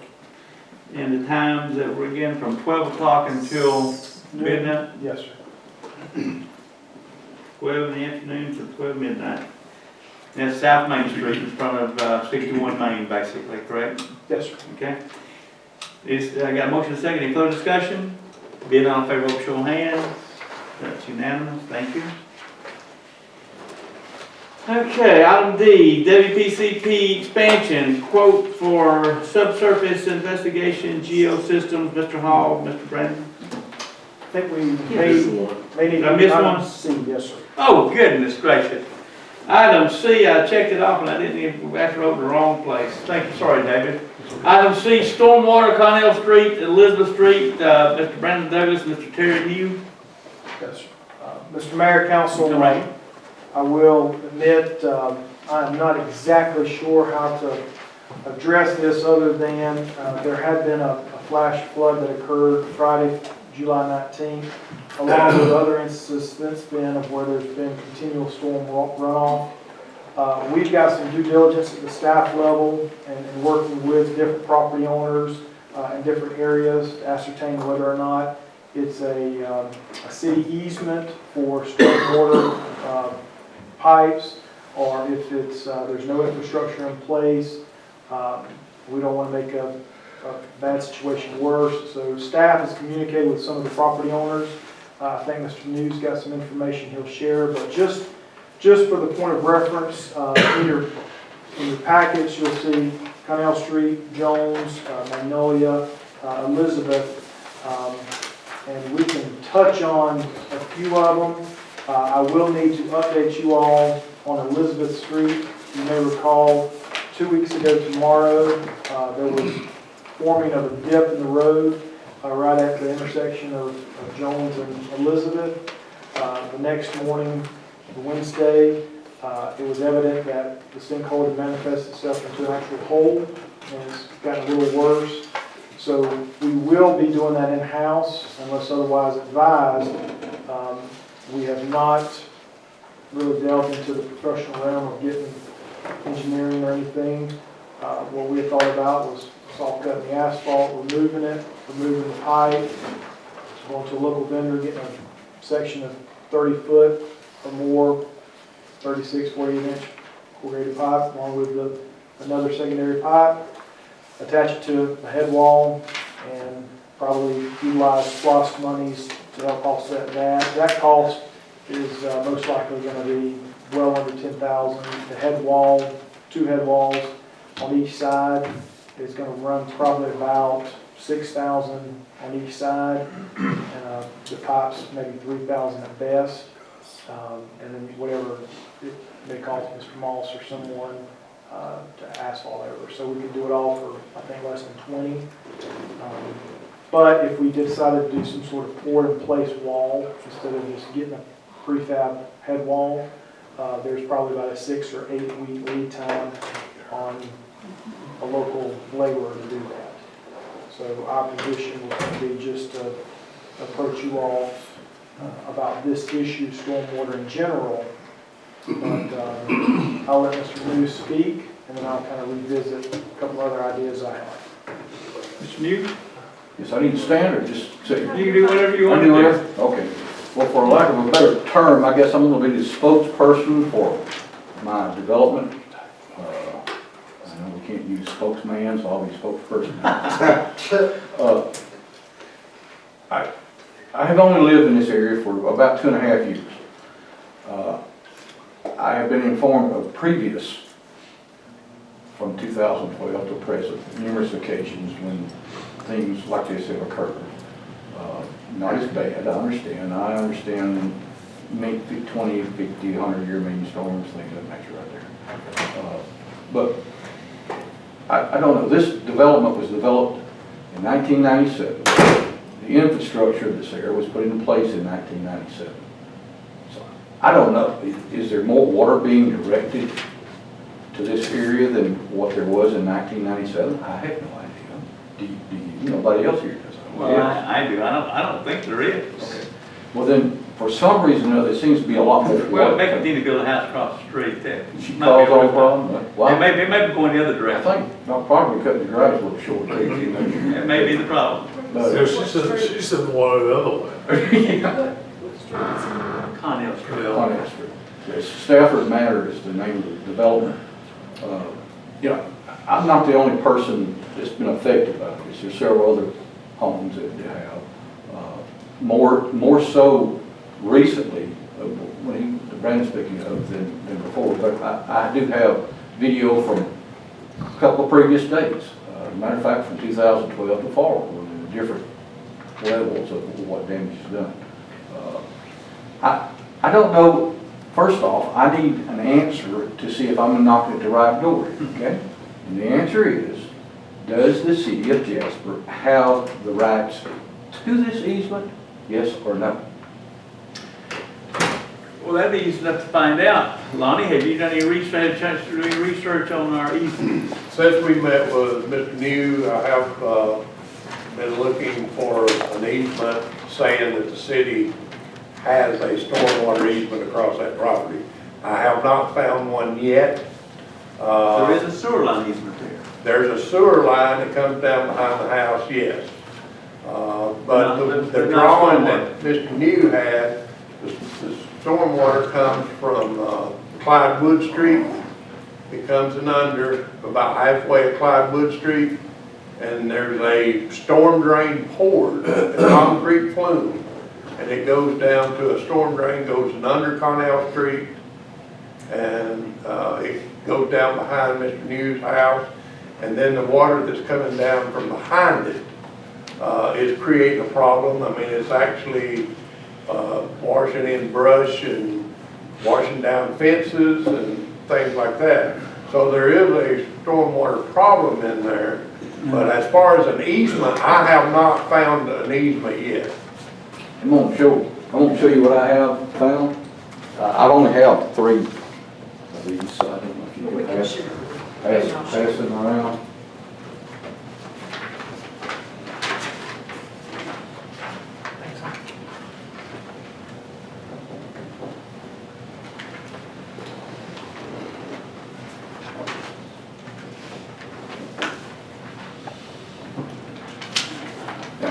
I have a picture of the plats as well that shows this easement in place. If you'd like to see those as well, I don't know. And you could provide a copy of that, Yeah. or either one.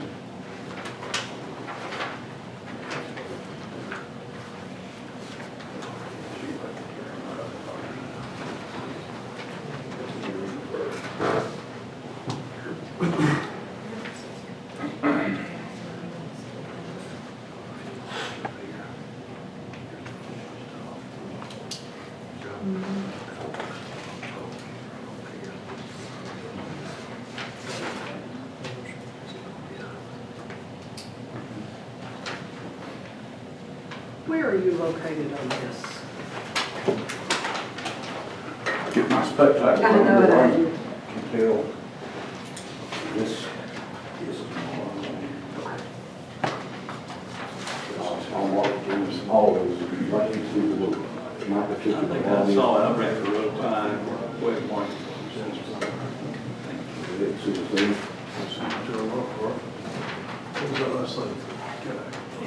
Where's that?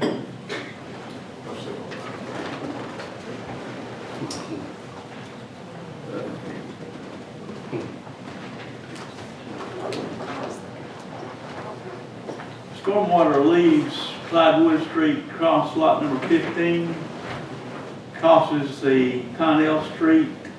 Is that, it's right next to your property with lot number 4. Yes, it does not cross the street at my property. It crosses. Joins at your property.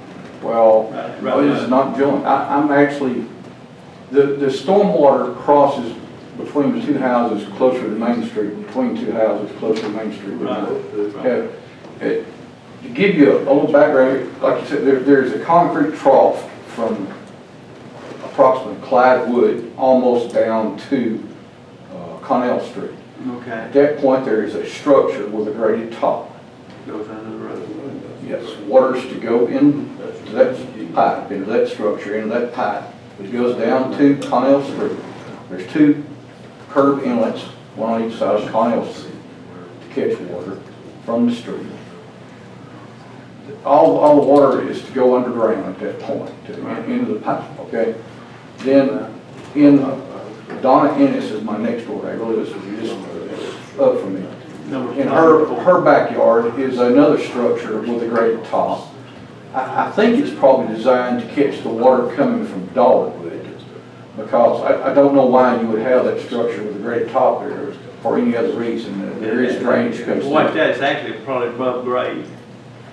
It's actually, Below the grade? structure is fairly low, and she's put rip out stone around it 2 or 3 times herself.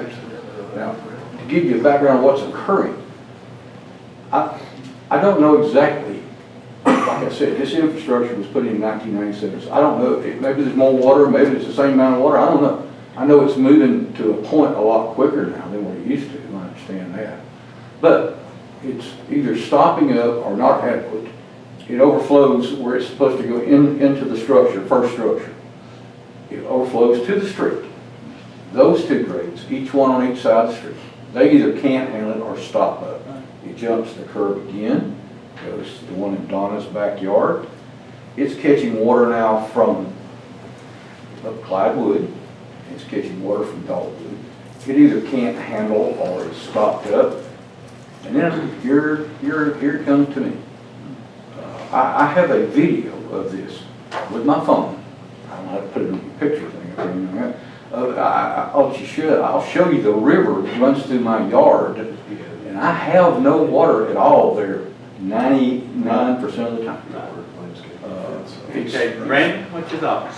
If in fact we could, and I've talked to Mr. New about this and Ms. Ennis, if there is some legal document that gives us the ability to go on and to address the existing infrastructure that's in place without having it re-engineered, without having to resizing the pipes, calculations on sheet flow and point of surface flow off of wood. The easiest approach Mr. New and I talked about, and we didn't talk in detail about even the mechanism where the flute comes from, is we could essentially put some additional riprap from the pipe that goes under Clyde Wood, connect the concrete flume closer to that to catch some water, and then put a pedestal at the at-grade grate where Mr. New had referenced before. Then it goes into the curb inlet under the road and the other curb inlet, and then alongside Ms. Ennis's property, whereupon there's the other grate at grade, that we could then install another pedestal type that you see, this concrete apparatus that I'm not sure what it would do in terms of volume of water. It would help eliminate any sort of brush or debris from clogging up the grates. And without going in and resizing pipes or doing anything, that's kind of that immediate action. Have you read this? Now, the thing about this is, it's got Wally's name on it, it's got Terry Bingham and Susan George, or Susan someone, Galvin. And I don't see any document where the city officially, except that we could check the minutes, but if he's got this restaurant at the courthouse, it gives us right to be there. And we'd rather, our biggest issue, we'd rather have right to be there so we can help you than be there without right. So, like I said, my first question is, I'm knocking at the right door, is does the city have rights to this easement, yes or no? well, I'm gonna give this to Mr. Pickett and Brandon, and they're gonna tell us by the time next council, and I got a feeling I wasn't planning the Bermuda grass in that location. I have some pictures from some of, May I see? follow some other neighbors. Brandon, you got any other recommendations? Now, there's also Move forward, trying to do what we do to help. On this, Are these recent, from the Yes, recent? that's from the recent. Hey, we can't help you with this. What? My yard looked like that, and I've never had it. Well, Just I'm put gonna it that tell you, way. mine look like that. Mayor, if I may, Yeah. just for the council and the public's benefit as well, there are a couple of other places and people that have contacted us, and a couple of us have been out to the site, so we're looking at Cut this. it off. Hopefully we can maybe address it here shortly. Okay, you got the other ones contacted you? Yeah. Okay, you'll give They were invited tonight, actually, to make it. Where were they, you know? Parish Lowry's office, behind his office. He got some water, I think one of his neighbors behind there. Yeah. Was the other one.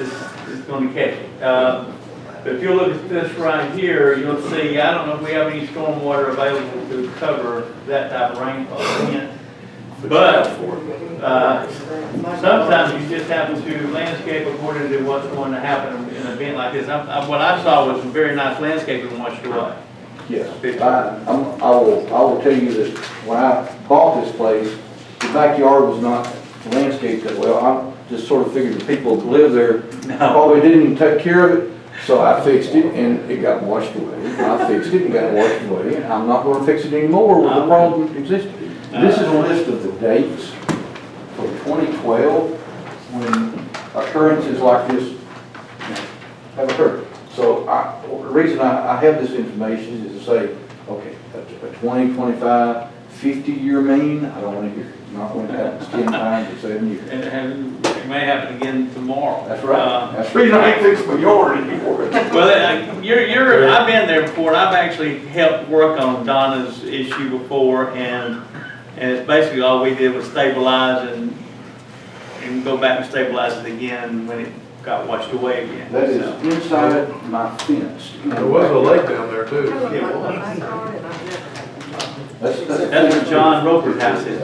Okay, can we bring this to an end here, and we got a few people want to go home now. Yes. I want to see those, son. Okay, I'm sorry. What we'll do is we'll keep you on the list. Next month we'll have some. This easement here, we got sewer, and he threw drainage in there as well on the sewer line eaves. So I'm gonna give you got a copy of this. I'm gonna give you mine. You can get it to courthouse, that's where I go. I know, I'm gonna give that to Brendan and let him make a copy of it. And if you will, give him those dates. Go in there shortly after you get it. I read that. Y'all want me to look those in longer? So Mr. New, you finally decided why your previous owner's yard looked the way it did. Well, Yes. yes, this is plywood. Okay. Now that's, How close did the water get to your house? actually, I didn't go into the detail about that because I don't have the answer that I need to. Water came down the side of the house. What happens is the street drains stop. It climbs up there and it pushes over the little hill down to the coast and runs over the curb. I had water running. I can show you. It actually helps you better when the drain stops up. I actually have a video.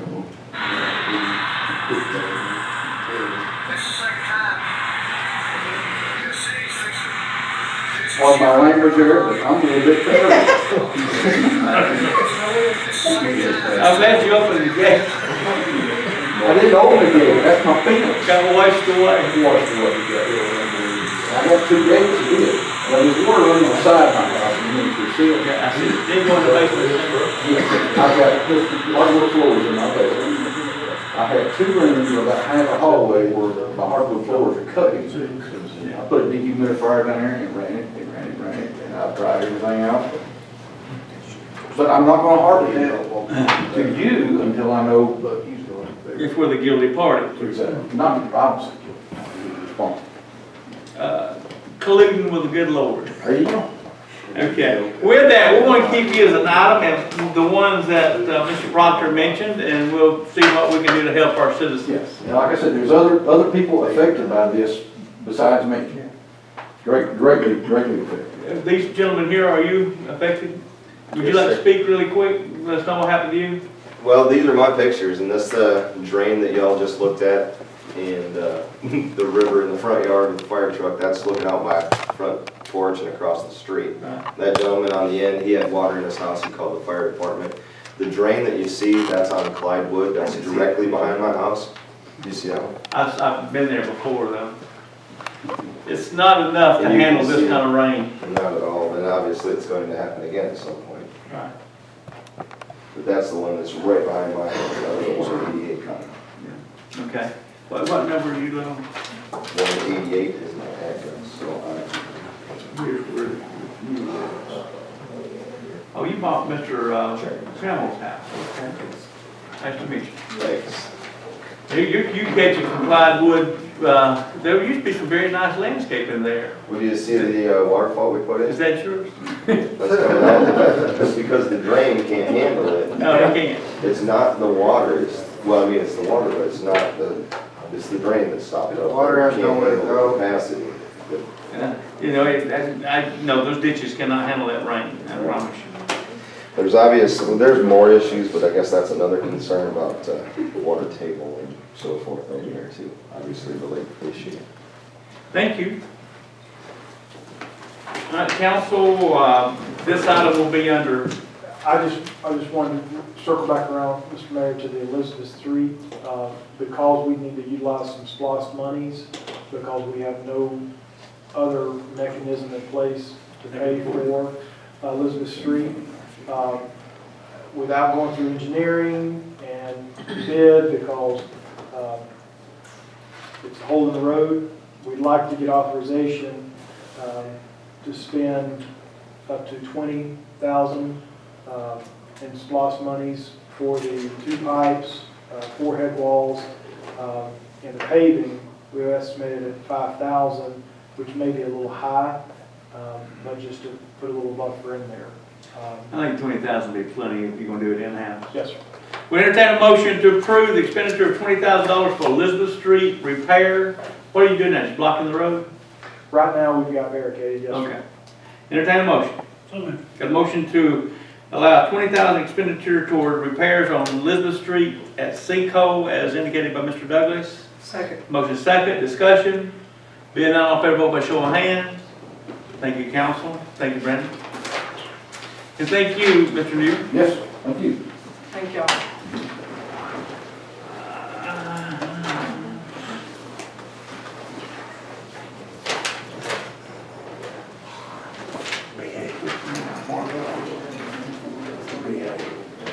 Now, item D, wastewater treatment plant expansion, water pollution control. Mr. Hall. Good evening, Mayor and Council.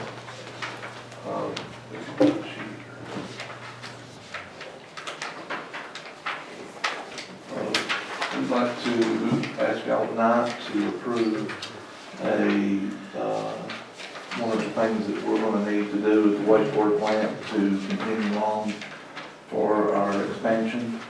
They're going to have to do some drilling around the facility to make sure that the foundations and stuff, where the basins and stuff are going to be put, are in good shape. So they're going to have a firm geosystems engineering. They're the same ones that come in and done the same procedure whenever we done the improvement for 1.8 million, I think it was, improvement at the wastewater plant. So it's the same company, and they'll just come in and do some testing and make sure that the ground is, stable enough to handle that type of load. You got a number? Did they give you some numbers? 7,800 to 9,200. Okay, and that's for the geosystems? Geosystems engineering through Turnip City Engineer. Okay, and this money is going to come out of our general, our water fund in the meantime, because we have no grants in place yet, so this money's going to be up front? Yes. Okay, we're good with that? Yeah. Speaking out for everyone to pieces. We'll have to make it work. Yeah, because we need, this will have to be approved before we can go with the Get USDA. this approved, We'll ready for the take grant. it away from Charlotte. Entertain a motion to approve 78 to 9,200 thereabouts, requested by Mr. Hall for wastewater treatment plant geosystems doing first surface investigation. Yes. Need a motion? So moved. Got a motion? Second. Motion second, discussion. Being all in favor, vote by show of hands. That's unanimous. Move forward, David. Item E, paving project bids. Brandon? Thank you, David. Yes. Mr. Mayor, Council, Lonnie can articulate things a little better than I can in regards to this. He and Lisa did the lion's share on getting the paving contract out. Bids were open on July 9th. Lisa has provided y'all with a bid tally sheet with the apparent low bid from Northwest Georgia. Mr. Mayor, if you'd like, I can read out the contract. Would you for the public, please? Yes, sir. We did receive 4 bids for the paving contract. Johnson Paving LLC, bid amount $1,297,827.64. Colwell Construction Company, Inc., bid amount $1,256,196.21. Then we had the apparent low bid of Northwest Georgia Paving, Inc., $1,217,062.50. And C.W. Matthews Contracting Company, Inc., $1,396,075.69. And would you call the street names really quick? Okay. As far as I know, everybody's kind of wondering what's been paid. Okay, the streets are Silvers Avenue, Hickory Street, Veterans Memorial Boulevard, Maple Street, Summit Street, Bryant Street, Noah Drive, Jonah Lane, Mountain Way, a portion of Old Philadelphia, Walmart, and through the business park, Confederate Avenue, Ralph Hicks Circle, Philadelphia Lane, Old Philadelphia Road Extension, Philadelphia Road, H. Mullins Court, B.H. Lee Sr., Interstate Road North, Bill Wiggins Parkway, Melissa Parkway, Luke Carver Drive, Bill Hasty Boulevard, and J.L. White Drive. The remaining part of it that wasn't paved. We didn't get down the racetrack this time? No, that will be finished up in the next bid package. Okay. Sorry, Chevy Lane. Entertain a motion to approve those low bid. Give them the low bid one more time for the record. It was Northwest Georgia Paving, Inc., $1,217,062.50. Thank you. Entertain a motion. So moved. Wait a minute, you need to pick that low bid for me. All right, if that's one you want. Make a motion, we approve the bid for Northwest Georgia Paving, Inc., $1,217,062.50. Thank you, sir. Second. We got a motion second, discussion. Being none, all in favor, vote by show of hands. Thank you, council, seems unanimous. Okay.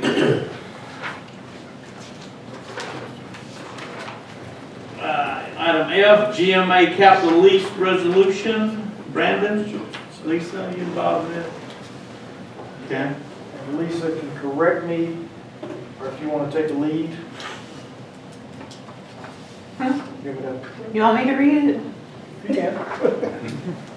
I'll let you. Okay. No, I'll get it. Before you, This is to, for the money for the latest equipment. We have the police vehicle, the fire vehicle, 2 sanitation vehicles, and the new water truck that we've approved most of this. Well, we've approved all of this. So this will let you're us trying to consolidate the loans. Consolidating the loan, yeah. Resolution for declaration of official intent to reimburse costs of various assets with tax-exempt financing. Whereas the city of Jasper, the issuer, plans to make asset improvements, acquire various assets and/or equipment, 1 new police vehicle with equipment, 1 new fire vehicle with equipment, 2 new sanitation vehicles with equipment, and 1 new water service truck.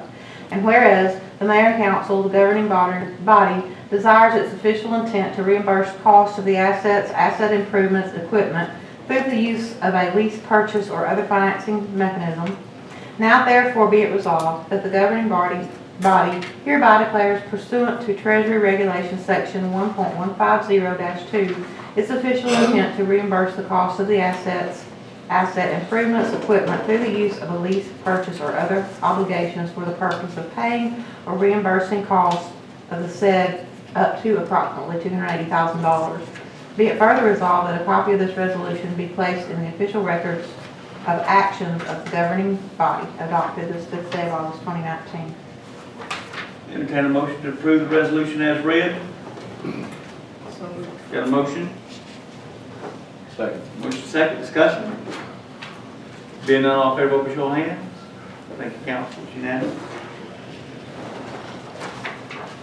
Proposed reversal of traffic, Stegall Drive. Carlton, come on up, I see you back there. Mr. Mayor, City Council, Mr. Pickett.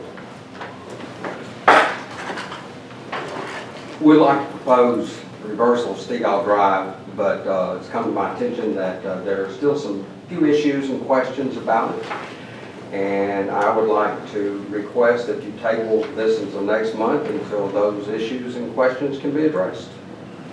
You sit here and watch this council meeting all evening and just tell me this. Absolutely. We've been preparing. You got his phone turned on. It's a prophecy. Tell us a little bit what you want to do and. Well, it's, it does help us. Anytime we have a major event, and last year we moved the cars to the back part of, and we blocked up all those roads on the back side of the central office area. We're gonna put the buses back there again. We used to have them, and then we're gonna have all the car riders on Stegall, and they start lining up very early. But anytime we have any major event, if the cars are on Stegall, it shuts down all the way to Main Street and has all the way to the red light at times. This is something that I think it would benefit the school system from a safety standpoint, cars being able to stack all the way down if they needed to, all the way down to the chain. We've got that much room to stage all those cars if any kind of event we have. But it really, I felt that it was more of a benefit to the city than it is to the school system, because I can deal with the traffic either way. It was just, I was trying to get all the cars off of Main Street in that area, parking and everything else. I felt that it would be just a good move for both of us, but I really felt that it's more beneficial to the city than it is the school system. A little history on that. Years ago, traffic was both ways, and it just so happened the mayor's son almost got run over here in Jerry Trammell about the same time, and I thought somebody got to do something about this, and I realized it was my job, and went through pure hell to turn that one way that way. Everyone who lived on the road, Hazel Mosley, used to call out a few names, thought it was the worst thing in the world. After we did it, you kind of really liked it. They could get home, leave and get home. But you're on the right track, because when the road is changed, when the 53 East is one way, we need a way to come back the other direction, go around the block. And I think that would be a great time to look at changing that, because it would be your eastbound traffic with 53 being westbound.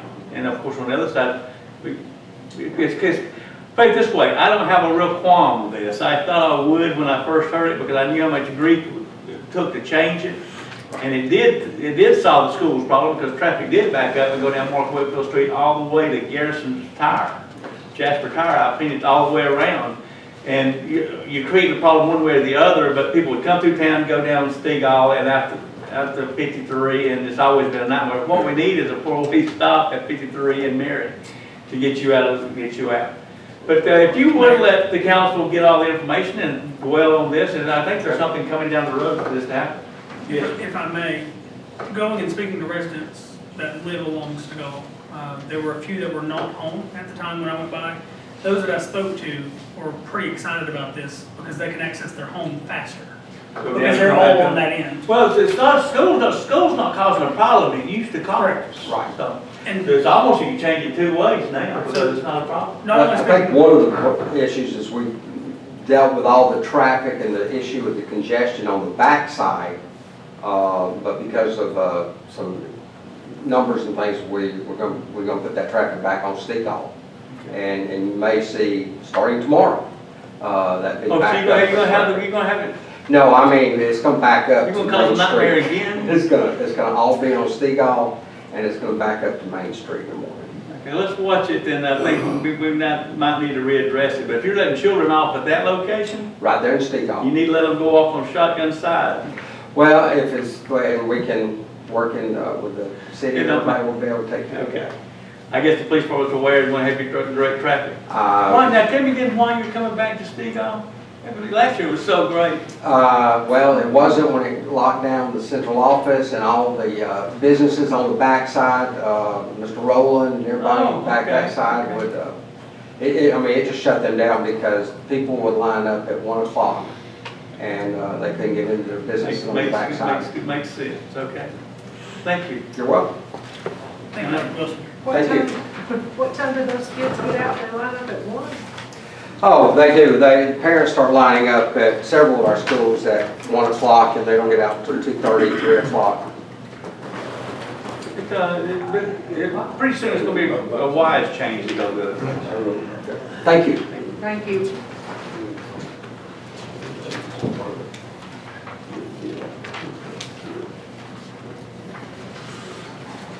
Well, Brandon gets some time to sit and watch traffic flow. And that was one of my staff notes in terms of, obviously, I'd like to see firsthand. You'd really enjoy the days of watching traffic cross Mirror Street, go over to the school, and you sitting up at the cemetery watching all this happen. It's kind of, you know, Paul actually straightened it out last year before last. Okay, new business continued. Proposed closing of section of Stegall Drive between Main Street and Mark Whitfield. Do we need a motion or anything on that, Mr. Mayor? On the other one, we could take a motion, keep it in our old business. Give me a motion. Motion to table. Motion table, the traffic issue on Stegall Drive. Second discussion. Then all fair vote by show of hands. Let that be on, Mr. Wilson. Come back next month. I'd love to. Okay. It's awfully entertaining. New business, continued proposed closing of section of Stegall Drive between Main Street and Mark Whitfield. What's that? Yes, sir, Mr. Mayor, this was basically predicated on the school's request. I had looked at the section from Main Street to Mark Whitfield, and if the traffic was going to be considered reversing from Stegall, then you would then encounter a potential problem of traffic dumping out onto Main. So the idea was, to investigate other areas that they would depart from the school. Why don't we table this one? I was going to ask if we could consider tabling this. Let this be part of the other. Yes, sir. Item G. You bring it back up. Okay, if you will, take item H, blend it with G, and we'll have all that in one issue next month. If I'm, Mr. Mayor, I believe we have some business owners here. I don't know if they want to put their input, I'm not sure, but they are here tonight with us if you allow them. Who's here with the business? Would you like to address the council? You give your name and, I'm sorry. Yeah, come on down, tell us what's happening to you. So I'm John McMurray, this is Randy Lawson, we're the owners of Angry Mamas, which is right there, we'd be right on the sign there. And we are in full support of closing that road. One reason is that we see on minimum 5 to 6 people a day going the wrong way. And we're afraid of accident, obviously. A lot of those residents have been going that way a long time. If we switch that route, I think it's only going to get worse, in my opinion. Yeah, my biggest concern is we have a side entrance when we have events. Sometimes we have 40 to 50 people in there, so the fire marshal asked us to have a second egress. Well, we have only a 3.5, 4 foot sidewalk inside of my building. So every time I have an event, I have to build a second egress, a ramp. So I had one made that's in sections, so we have to pull it out, put it out there and all that, which is fine, we'll leave it up 24 hours and take it down, but it's just a hassle. So I would love to close that section and somehow make that into, you know, maybe come up with some plans that I've talked to with some people to make that a green space in between those two buildings. You talking about Stegall Drive? Yes, sir. Between the bank and that area? Yes, yes, sir. The major artery in the city of Jasper to get east and west? Absolutely. Maybe council do it for No, us. sir. I don't believe he's talking No, about no, the bank, just between. Smoking Yeah, it's just that one, just the corridor between my building and the Smoking Nose building. Oh, okay. Yes, just closing that small section and turning it into a green space. Where the of stage sorts. was Saturday night. So you can go all the way up, come back down. But if you could make that a green space, you could raise that elevation and we could literally walk out instead of having, you know, an ADA. Would you be willing to pay for it? Just asking. Concrete. Possibly, yes. But how's the school people gonna get there'll be a lot of people will turn right there tomorrow morning. And we'll review that next month as well. But it's very valuable when that road is being used to get from them. And again, with all due respect, Mayor, it's very valuable to events as well. Oh, yeah, that's why we close it down from time to time for you, but, it's a very valuable during the day to get traffic, and especially with the new curbs that's putting at the drugstore. I don't know where we're gonna put the big trucks, so, it's hard to give up a road. I want Carl Wilson to give us a back hour, we won't go get it, but we need that road between the old gym, old library, and the school. But anyway, Jim, thank you so much. Yes, sir. And Anyone so else? I'll just speak to say that we also would like to change that into a green space, and there's several other merchants that I've spoke to downtown, Nancy with Coco's, Century 21. Everyone I've talked to is on board about that because we like to have events like we did this past Saturday, and it's all the work of all of us that's out there at 8 a.m. closing the street, working with Adam, getting the stage ready. So we would like to create a green space for everyone to enjoy. Watch the school traffic tomorrow morning and see Well, how it's in, that works out for us. if we can change the street around the other direction. Oh, the other direction. That's like, it goes In in conjunction with Carlton's plan. But, never mind, okay, it's all back, we're all back. Yeah. Smile. Calvin, will make any opinions on this giveaway of steel? Did you want to We're consider, building a ramp, I thought maybe we could do did this. you want to consider that table for both? Absolutely, we'll table that one. Consider it tabled. It's hard for me to give up road, guys, that's my promise. They can, I can't. Okay, next, is the Piedmont Village Street dedication to the city. Brandon? Mr. Mayor, this would not be given up. This would be actually asking you all, I think from time to time, it's prudent and supported with, I think, our policy that when we have a development that's been created as the Piedmont Village, PUD out behind the hospital has been, the developer has provided us with a survey of the roads and rights of way. And it's my understanding that we would put this before you all for the dedication of the roads to the city and acceptance of said roads. Okay. The roads are built, the curb gutters, Yes, sir. and they're asking to dedicate those to the city? Yes, sir.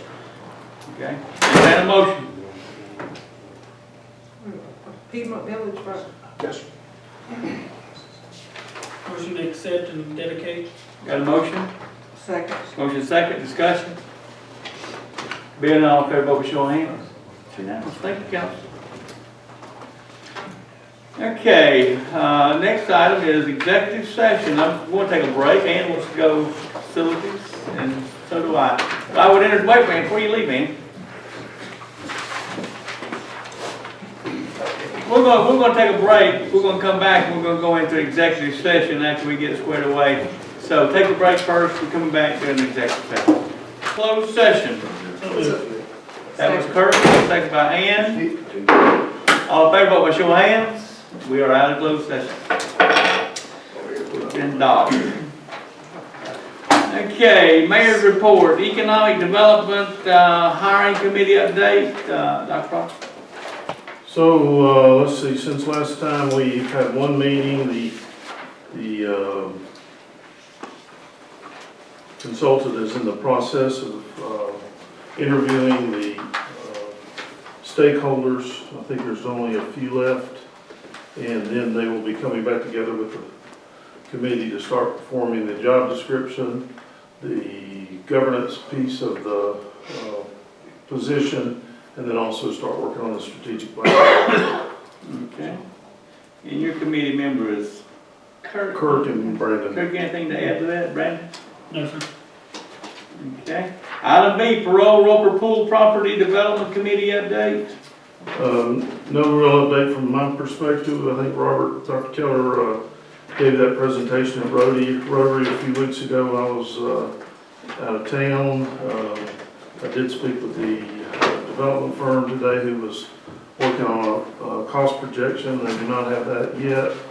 I also anticipate that it will fall somewhere on the, in the bucket that we're gonna be talking about here in just a few minutes about our SPOS buckets. Okay.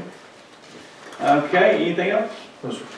Okay, cost construction aid committee update, Tony, David Hall, Brandon. Yes, sir. We have, we finally gotten word from Term City Engineers that after the public meeting on the rural development application on this Wednesday, the 7th, at 10 o'clock, around 10:30, staff's going to meet with Mr. Poget and his associates, along with Mr. Copeland, owner of a parcel along 515. We communicated with Mr. Copeland that the kind of the two underlying issues is we've got the cost of construction aid as it relates to that parcel in conjunction with the entire 515 corridor, and ideally, Mr. Poget and others will be able to provide us with some sort of preliminary estimate of these are available properties that built out in accordance with their land use. It will require X amount, and then we can kind of back into numbers whether we need to adjust higher, lower, or the same. Okay. So hopefully we'll have better information after the 7th that we can report back as a committee. Okay. Question answered? No. Okay. Any questions, council, on cost construction aid committee update? Okay, item D, SPOS 2020 committee update, Councilman Faust and Proctor, and Brandon and Lisa. I'll just, since I've made some exhaustive attempts at trying to put the information out there, I'll just kind of quickly summarize for the benefit of the council, mayor, and the public. There was a called SPOS 2020 meeting Tuesday, July the 9th, whereupon the county communicated the 6-year estimates on the SPOS. As background, the 6-year SPOS is possible by allowing for the county government to enter into an intergovernmental agreement, IGA, with a municipality in the county that has 50% or more population of the overall cities. So Jasper, fitting the bill, is the city that the county can enter into an IGA and then go into a 6-year SPOS. After several attempts, we did ask to see what the 5-year projections were. We were verbally advised what they were. In the packet, I've taken the liberty to basically just show you kind of what the preliminary numbers are. At the 5-year SPOS, the 5-year does not require an IGA. So the county, as in a position of authority vested by the state legislature, is the one who kind of moves forward on the SPOS. They'll assign the percentages. The county has stated that their position is they'll assign the percentages to the counties, or the cities in the county, at their most recent population percentages. At a 5-year projection, that would be a 12.52% for the city of Jasper. They did state that if the city is receptive to a 6-year, they would increase the percentage to 13.52, up 1 percentage point.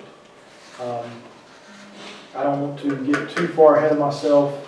However, you'll see in there that what at least from staff perspective, I think is prudent is to look at whether we do a 5-year or 6-year, and the associated allocations with them are what they are in terms of the county's position. Those are the allocations that they're willing to provide. And then there's the buckets of money, so to speak, or the projects that are signed with the total collection that's needed to go into a SPOS resolution. So I'll... Those have already been drafted, I've got them. Yes, sir. I didn't get them till 5 o'clock today. To do the 6-year? Both. And then I had a conversation. Let's have a, I'm sorry, Bill. Then I had a conversation with the wife when I looked at that. And because I told him, I said, I'm not gonna sign it. I said, because y'all are taking our money away again, and they have, it's 7% less. But I understand that they're in a position They to got the power to do so, but we don't have to be for that SPOS, we can campaign against it. And I've been hearing a lot of feedback from people who want to invest in the city and how much, well, we gotta spend $8–10 million on sanitary sewer, and it's gonna be to collect sales tax for the county's benefit. It's gonna be a great debate, and, But, let me go ahead and finish. well, I don't throw that in, I've been practicing all week. Well, anyway, I've got those, I did not bring them tonight. And I was told that they're really looking for a vote real quick. So what? That's our prerogative not to. And, he said that he already had the 5-year ready to go. That's what they're planning. And the advertisement, they're gonna put it in the paper, go right forward. The 5-year? Yeah, if we don't vote, to go to 6. So let me just add a little committee information. I've worked, I consider myself to have a good relationship with Rob and with Becky, more so than Mr. Barnes, but we've spent a long time talking about this. I've spent some time talking about with Mr. Landrum even. And the reality of it is they're holding to the position that when we negotiated our SPLOST 6 years ago and were given 20, it was made clear and evident that we would not be able to do that again. And at least in my conversations with them, we never tried to do that again. And we tried very hard to at least get us to the $6 million mark, and could not even do that. But for the benefit, I've had some conversation with council, but for public, I think it's important to know there are a lot of difference between the 5 and the 6 other than just how long you negotiate. The state has very strongly encouraged an IGA and has encouraged these agreements. And so the way the money is ultimately collected and how those funds can end once you meet your goals is different for 5 and 6 too. So on a 5-year, if you give a goal of, say, just using water and sewer for the $900,000 on the county part. Once they collect that $900,000 for that project on water and sewer on a 5-year, they can't collect any more money on that. On the 6-year, it can continue. It doesn't end in as much money as you collect. And so in defense of their argument, I don't like their dollars, but in defense of their argument, on the 6-year, these estimates are much more conservative than the 5-year. Let me address that, Don. Yes, sir. What would be the motive of the county not wanting to see the city prosper? Just guessing here. A few years ago, 6 years ago, they were very interested, that being the politicians, they could make these decisions that the city get 20%, pave all the roads, do all the projects that we're going to do, plus sidewalks, etc. It even had some trails involved. And we were a little bit younger. Maybe I didn't have enough terms left on my election calendar, but it seems to me that the local commissioners have decided that 4 more years might be enough, and I want all the sales tax for the 4 years that I'm still in office. And I think that's the only motive, because they were very easy to deal with when they wanted 2 more terms a few years ago. I know how I feel as a politician, and that just hit me right in the head when I realized we were. I told Brandon, I said, you won't get the county commissioner to move a lick on that, because 4 more years would be all he wants. He wants to spend as much of the SPLOST as possibly can, and I don't care if he knows I said that or not, because I'll tell him to his face. And that's where we're coming from, and I will never, as mayor, would support joining a 6-year with them. They're going to cut us back to 12%. We got projects, we got wastewater, we got more roads to pay, we got sidewalks, we got trails, we got parks, we got all the things we've got to do. And they want all of our sales tax to go out into the county. That's what we said 4 years ago, or 6 years ago when we negotiated with the county, and they came on and gave us 20%. And so, I think not many friends in the county, I'd say. Their numbers have moved. You know, they've listened to the public sentiment, and have shifted some things around, which I think will benefit our county. And I think the business model for the 6 is much better than the business model for the 5. And If you want to give in to the county, it would be. We need that money in the city over the next 5 years or 6 years, just like we did for the past. And for the council to fold that just because we like them, I like them as well, but I want to argue with them about the need of the city of Jasper, because we also dealt with the local option sales tax years and years ago, and that gave us 25%, which was used to be 15%. Those things have been accomplished. Yep. And we don't want to go back on that, and I think the county commissioners need to feel the political heat of taking a city who's got to spend $8 million and turning this out in the code, when we need to say, no, we need the 20%, especially this term. But we're going to be in the hole with the wastewater. Mr. Douglas, if I may, when we were looking at the 2 options of a 5 and a 6, and I see that you have the preliminary SPOS allocations laid out in their allocated areas for different, roads, public safety, public facilities, parks, public safety. The numbers that are presented there, those are preliminary, so whatever council decides to do, those will be specifically addressed after the fact. Is that correct? Those numbers aren't accurate? No, That's just projections. That's just projections. Okay. so in the buckets the buckets that Brandon has laid out for us, comparing the 5 versus the 6. So for the year, we're talking about, for public facilities, $939,000. For the 6 year, a conservative projection is almost $300,000, almost $400,000 more. And that should bring it into focus, but maybe it doesn't. And again, those monies, if we surpass that 1250, we keep it. If we surpass the 939, we don't get to keep it. I know it's, the timing of it is, coming in at the last hour. That's nobody's fault but theirs. Yeah. But That's the way they play this game every year. A few years ago, we wanted to build a swim center, back when we were trying to put the project together at Doris Wiggins Park. And we did not get one dime from the county for a 6-year period. And then they sent us a little check for $100,000 after we collected them $24 million. The county owes the city of Jasper a little head start on our development as they get there. And we've got projects planned. Theirs are going to be maintaining status quo. I read Ray Smith say that on whatever he wrote it on. I forgot. But that makes sense to me, because we've got to do we got new projects facing the city. And most of you are in agreement. You can't pay for those projects if you don't have the money. I don't see how we can pay for them if we do the 5. Well, we got.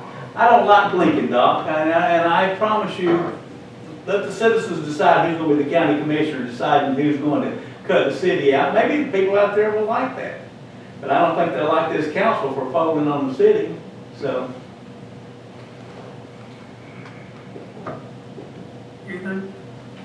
I thought you were No, going to say I something, think sorry. I don't necessarily think we're folding on the city. I think we're trying to look at, trying to do what's best for our whole community. I mean, Okay, go for it. You look for the money. You're always looking for money for these projects. oh, we are looking for And money. it won't I be there. agree. It won't be there.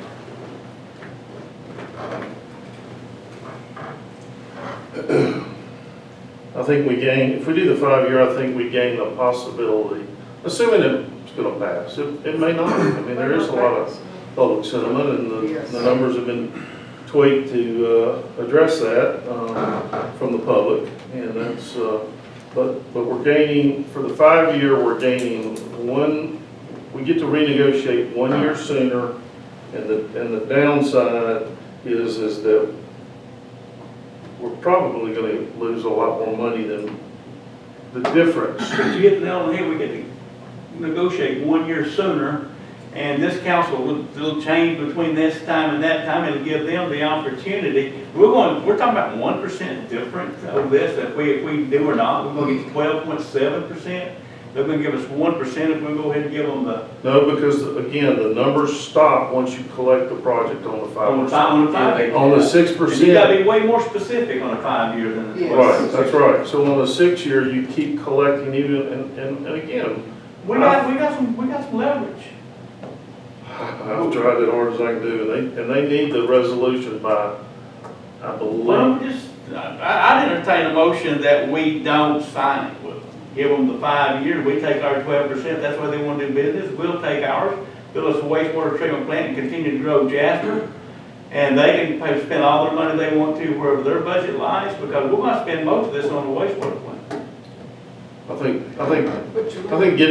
think putting too much money in the wastewater plant actually inhibits our, It would be all of it, but it'd it be, would inhibit our chances of getting grants, is what I think, but, we're gonna have to match a great portion of it. 70%'s gotta be paid, 30% grant. They Maybe. hadn't given us those numbers yet. No, but that's what normally will happen. Well, it's gonna pass. Appalachian Regional Commission. It could have been 3-1, so it's gonna pass. So they're talking about property tax, so it'll pass. What's that, are you talking about the SPOS? Yeah. Well, not necessarily, they're all I about hadn't heard it. But anyway, I'd ask this council not to sign it, that's gonna be my position, that's all I get. But I would, if you want to entertain a motion, do what you do, well, that's fine. well, you're putting us in a position where it looks like we're trying to go against you, and that's not what we're trying to do. Well, So for the record, I wanna, well, the position I have is that position, and you can go against it, okay, that's fine. Well, I think we're leaving money It's not on like- the table if we No, don't but do we the can get it a six. year earlier, but maybe for this council, in this county commission, we got a mayor sitting back there, I'm sure he got a lot of money from the county negotiations. But if you don't stand your ground on this, 5 years from now, they're really gonna get run through. So, I think it's gonna be a different style of negotiation in 5 years. the state loves us, they throw a bone in between two counties and cities all over the state, and let's fight over it. Well, we need to demand that they start their negotiations a little earlier, and I think there were some reasons that they didn't this time, that, you know, I think New players, different we culture. did. We were, when we We were tried. ready, We yeah, tried. I tried to do something, and all of a sudden, they walk us in. And plus, while the county brings the cities in, they sit up there in open session, and we're our guests. We should be sitting around a table negotiating. That's I've right. never seen anything like it. Yeah, that is true. But anyway, council, you can make a motion however you see fit. So Brandon, we need, they're expecting, or we need by a certain time frame to decide whether we're doing the 5 or the 6. Is any action required on the resolutions, on the law itself, the referendum itself? It's my understanding that before September 3rd statutorily, they need the information. Julie at the elections office advised that she'd like it the week before qualifying, which is next week, the 12th. And so the meeting tonight, the 5th, was when I had anticipated council providing direction on 5 or 6 year, and then that then funnels into the projects, any sort of allocation. So Mayor, are you suggesting that we don't even support any SPOS whatsoever?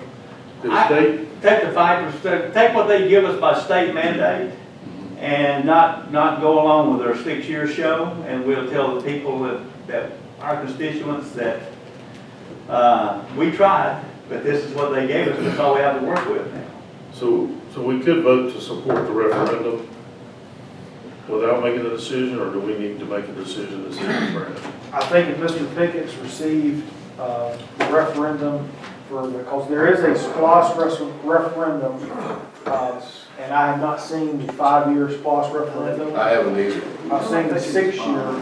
The 6-year SPOS referendum would then be enacted through an intergovernmental agreement that y'all would approve. If not, y'all would essentially be saying that we would approve in principle the 5-year SPOS resolution referendum because of the such. And I'm not sure Legally, if we have to take action Don't. on a 5-year. No, Bill, I was gonna ask you, what's your opinion? On a 5, we don't have. Don't take action on what?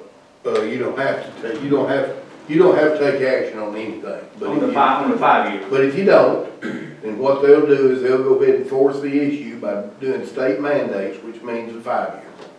Right. And that's in, that's in. We got our, well, we got our population to us. And you need to decide, because the one I saw already had it decided, and y'all haven't even been consulted about that. You need to decide what you're gonna spend your money on. We got Well, several projects. we have this, So you've already got it. we have our buckets, and the only thing I'd like to add is make sure that we specifically, when we talk about roads and streets, is that we talk about runoff water as well. Well, on that project, no, call that list off, Doc. Right here. So the lists are the same for both 6 and 5. It's public facilities, and in parentheses, water and wastewater. Public safety is police fire station with equipment, police/fire station with equipment. Parks is passive green space and trails, roads, streets, and bridge projects. And they're all equally divided at approximately $1 million apiece on the 5-year and approximately $12.50 on the 6-year. That needs to be tightened up on our behalf a little bit, to make sure what we spend on the wastewater. But the trails we have available to us, the opening of the trail up between downtown Jasper and Arbor Hill, we got most of the property set aside a couple of times that we could readdress that. We have Perot Park and also the Got an opportunity to property. spend that money. But anyway, that being said, Doc, make a motion however you think we need to go. Can I say? Absolutely. If you don't mind. So looking forward for our community and for unison for our citizens, this will ultimately come back down to them. They will decide whether SPLOST goes or does not go.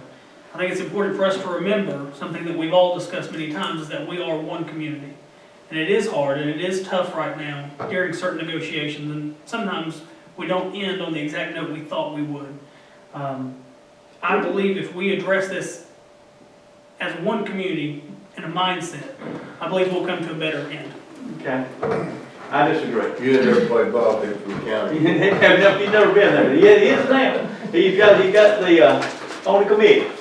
But you guys make your recommendation. I just want to voice my opinion loud and clear, politically as I can say it. I'm opposed to signing off on that. And I think it shows a weak counsel to the county, and we got to deal with them more than just this. Do we? If essentially over time, if it's gonna cut the city out of money, then that's a big burden for us to bear.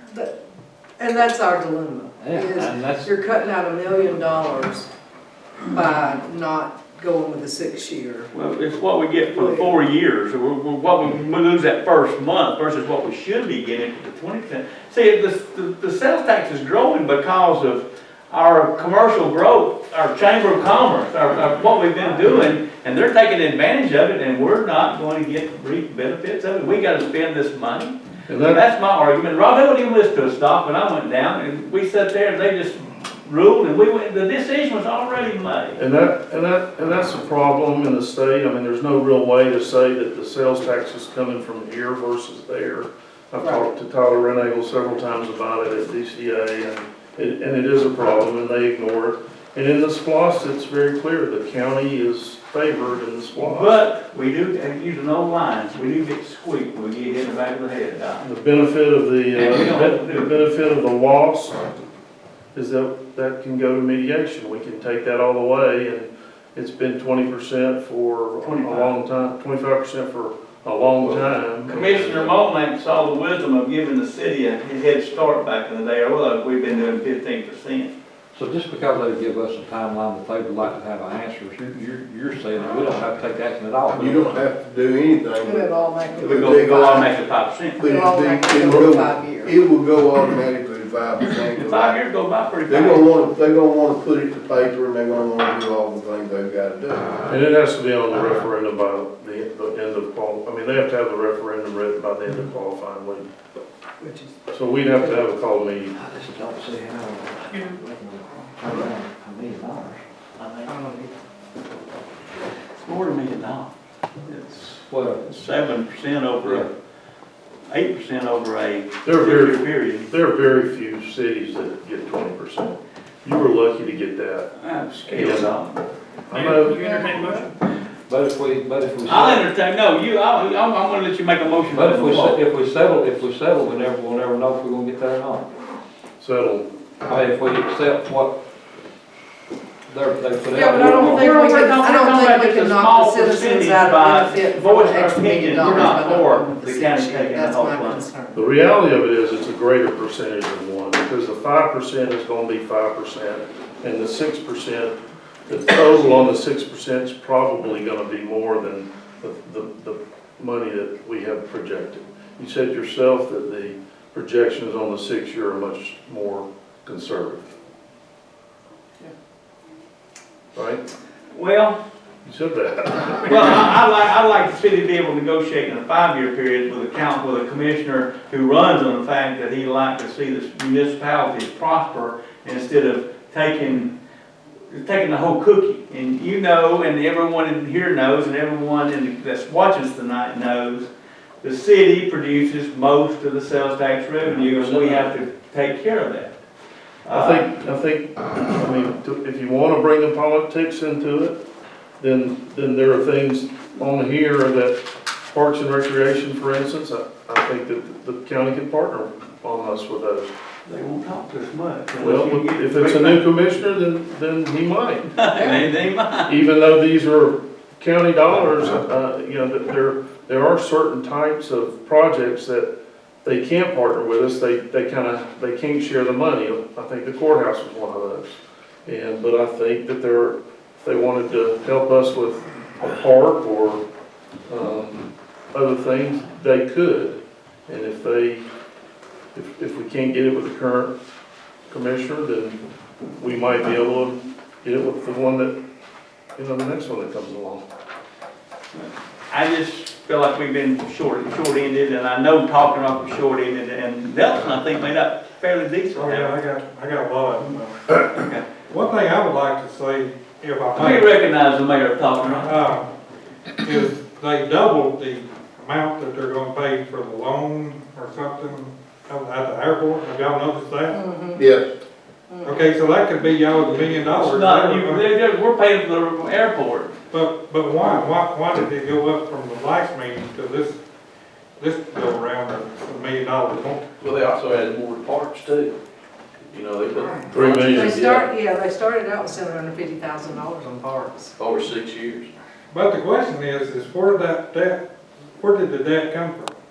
That's what they said the last time was. I'm sure they put a lot of sheriff in jail, aren't they, Mr. Stansel, since you're here this evening?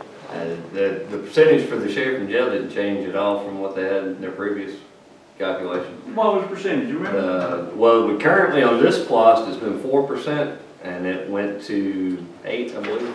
8%? That's why I may be off by a little No, bit. you're They right. brought the 8%. fire department down from 16 to 8 on the new projections, and then they brought the roads down from 19 million down to 16. So most of our money is going to paying off the airport, in the city. I say 5 years and let them have it. That's my vote. I don't get a vote. That's my recommendation. I'm waiting for a motion, guys. If y'all want to move forward, or you can take it, whatever you like to do. For the betterment of the community, looking What forward. community you representing, the city or the county? Our entire community, I Well, represent the city of I'm Jasper. proud of it, but you citizens elected you represent the city. And we gotta stand our ground on these things, guys. Moving forward, looking at the community as one whole, Make your motion. hoping that it would be best for everyone in good faith, I make a motion that the city enter an IGA for 6 years for SPOS. Need a second. Second. Got a motion and a second. Discussion. Being none, all in favor, vote by your hand. 3, 4, all opposed. 1 against.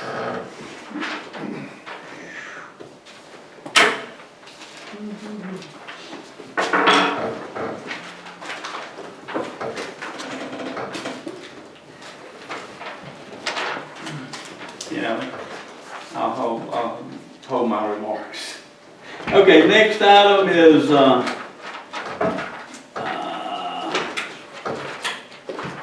we did this, I think, we did this out of my mayor's report, made a motion second, you guys vote, okay, we're in discussion. That's good, we're up there. Finance report, Lisa? Council and Mayor, in your packet, I have the financial report for July of 19. In the general fund, we collected $110,067 in local option sales tax for a year-to-date total of $793,877. I meant to tell y'all too when I was talking earlier that loan, we're supposed to get about 3.25 interest rate by bundling everything together.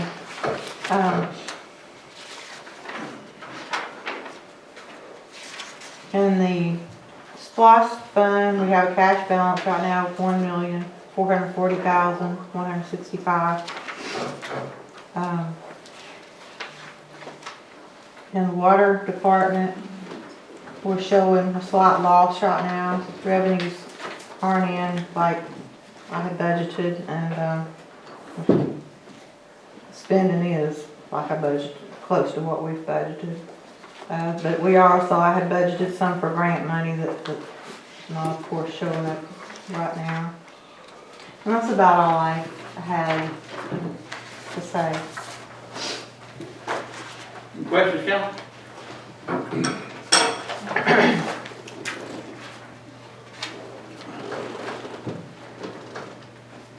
Roads and other reports, Lonnie?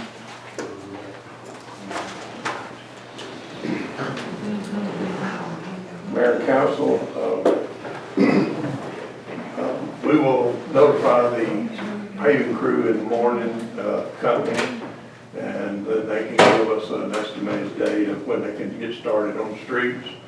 I talked to the company that World Fibers that is doing the sidewalks and everything up on Main Street. They've had all kinds of problems getting everything done. They had a flood that we couldn't get the pole mass arms, but they're here. And now that they have solved the amount of water that comes down Main Street, they're going to be working on Main Street and San McGee both tonight. The concrete company and the drain system that they had designed, they're having a problem getting that to handle the water to make it disperse like it should. And so they said that hopefully everything will be totally completed within the month. That's their goal. That's what they're shooting for. Will look good, isn't it? Yes. And, Any questions, Council? Is the water a new problem based on their design, or? well, they have physically saw it. They've been up there when these rains come through and saw the amount of water. Plus, there was a problem with the drainage that fits down in the curb. There was a problem with that.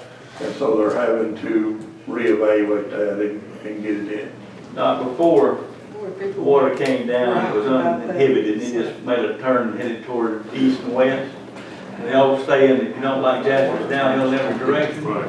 But now they've blocked it off. They put a curb out there. They're gonna have water going over, probably going into the drugstore before it's over. Well, that's one of the reasons that they're not moving forward faster with the concrete, is because I brought that to their attention. When we paved Main Street, that was a major issue, was getting water not to go in Jasper drugstore. And so they have physically saw that, and they put a drain, and the drain used to be right through the island. Yeah, they're gonna put, they've got one drain in over in front of the old Napa building, or got it cut for the drain, but they're looking at doing something different. But they're gonna try to have everything done within the next month. Thank you, Lon. Camp Road, Camp Road. Oh, we just got a message. We met with the roads meeting this morning and talked with DOT and talked with the county.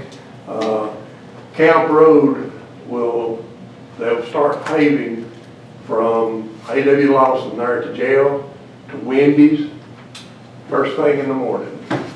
So that's gonna be school traffic and everything. And I have notified Mr. Wilson while he was here. He didn't know that, and so he's notifying his bus drivers for anybody that uses that right of way. And for any of the public that's using that, be prepared until Friday. I think it's from tomorrow till the 9th is the date. So, there will be some traffic issues through there. Thanks, Lon. Did anything ever come of Wendy's, Bojangles? There at that turning lane, in that meeting this morning, the DOT man said that they are discussing adding that turning lane on Camp Road off of 53 to the big project. And it's still on the books. I had a DOT meeting a couple weeks ago. It's still on the books. Want to take the Bojangles parking lot? No, you know, there's one lane already there, but it stops. And they're just gonna bring it on out. Wide and 53, they're gonna get Wendy's and Bojangles. Yes. Okay. I guess they make $1 million to sell that.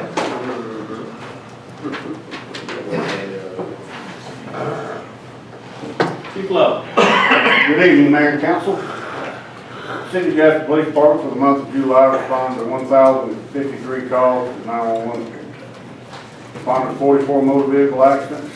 Wrote a total of 270 citations for the following: 199 for speeding, 3 seatbelt, 1 child restraint, 6 texting and driving, 2 reckless driving, 1 uninsured motorist, 56 miscellaneous violations, 1 suspended, revoked, and 1 possession of marijuana.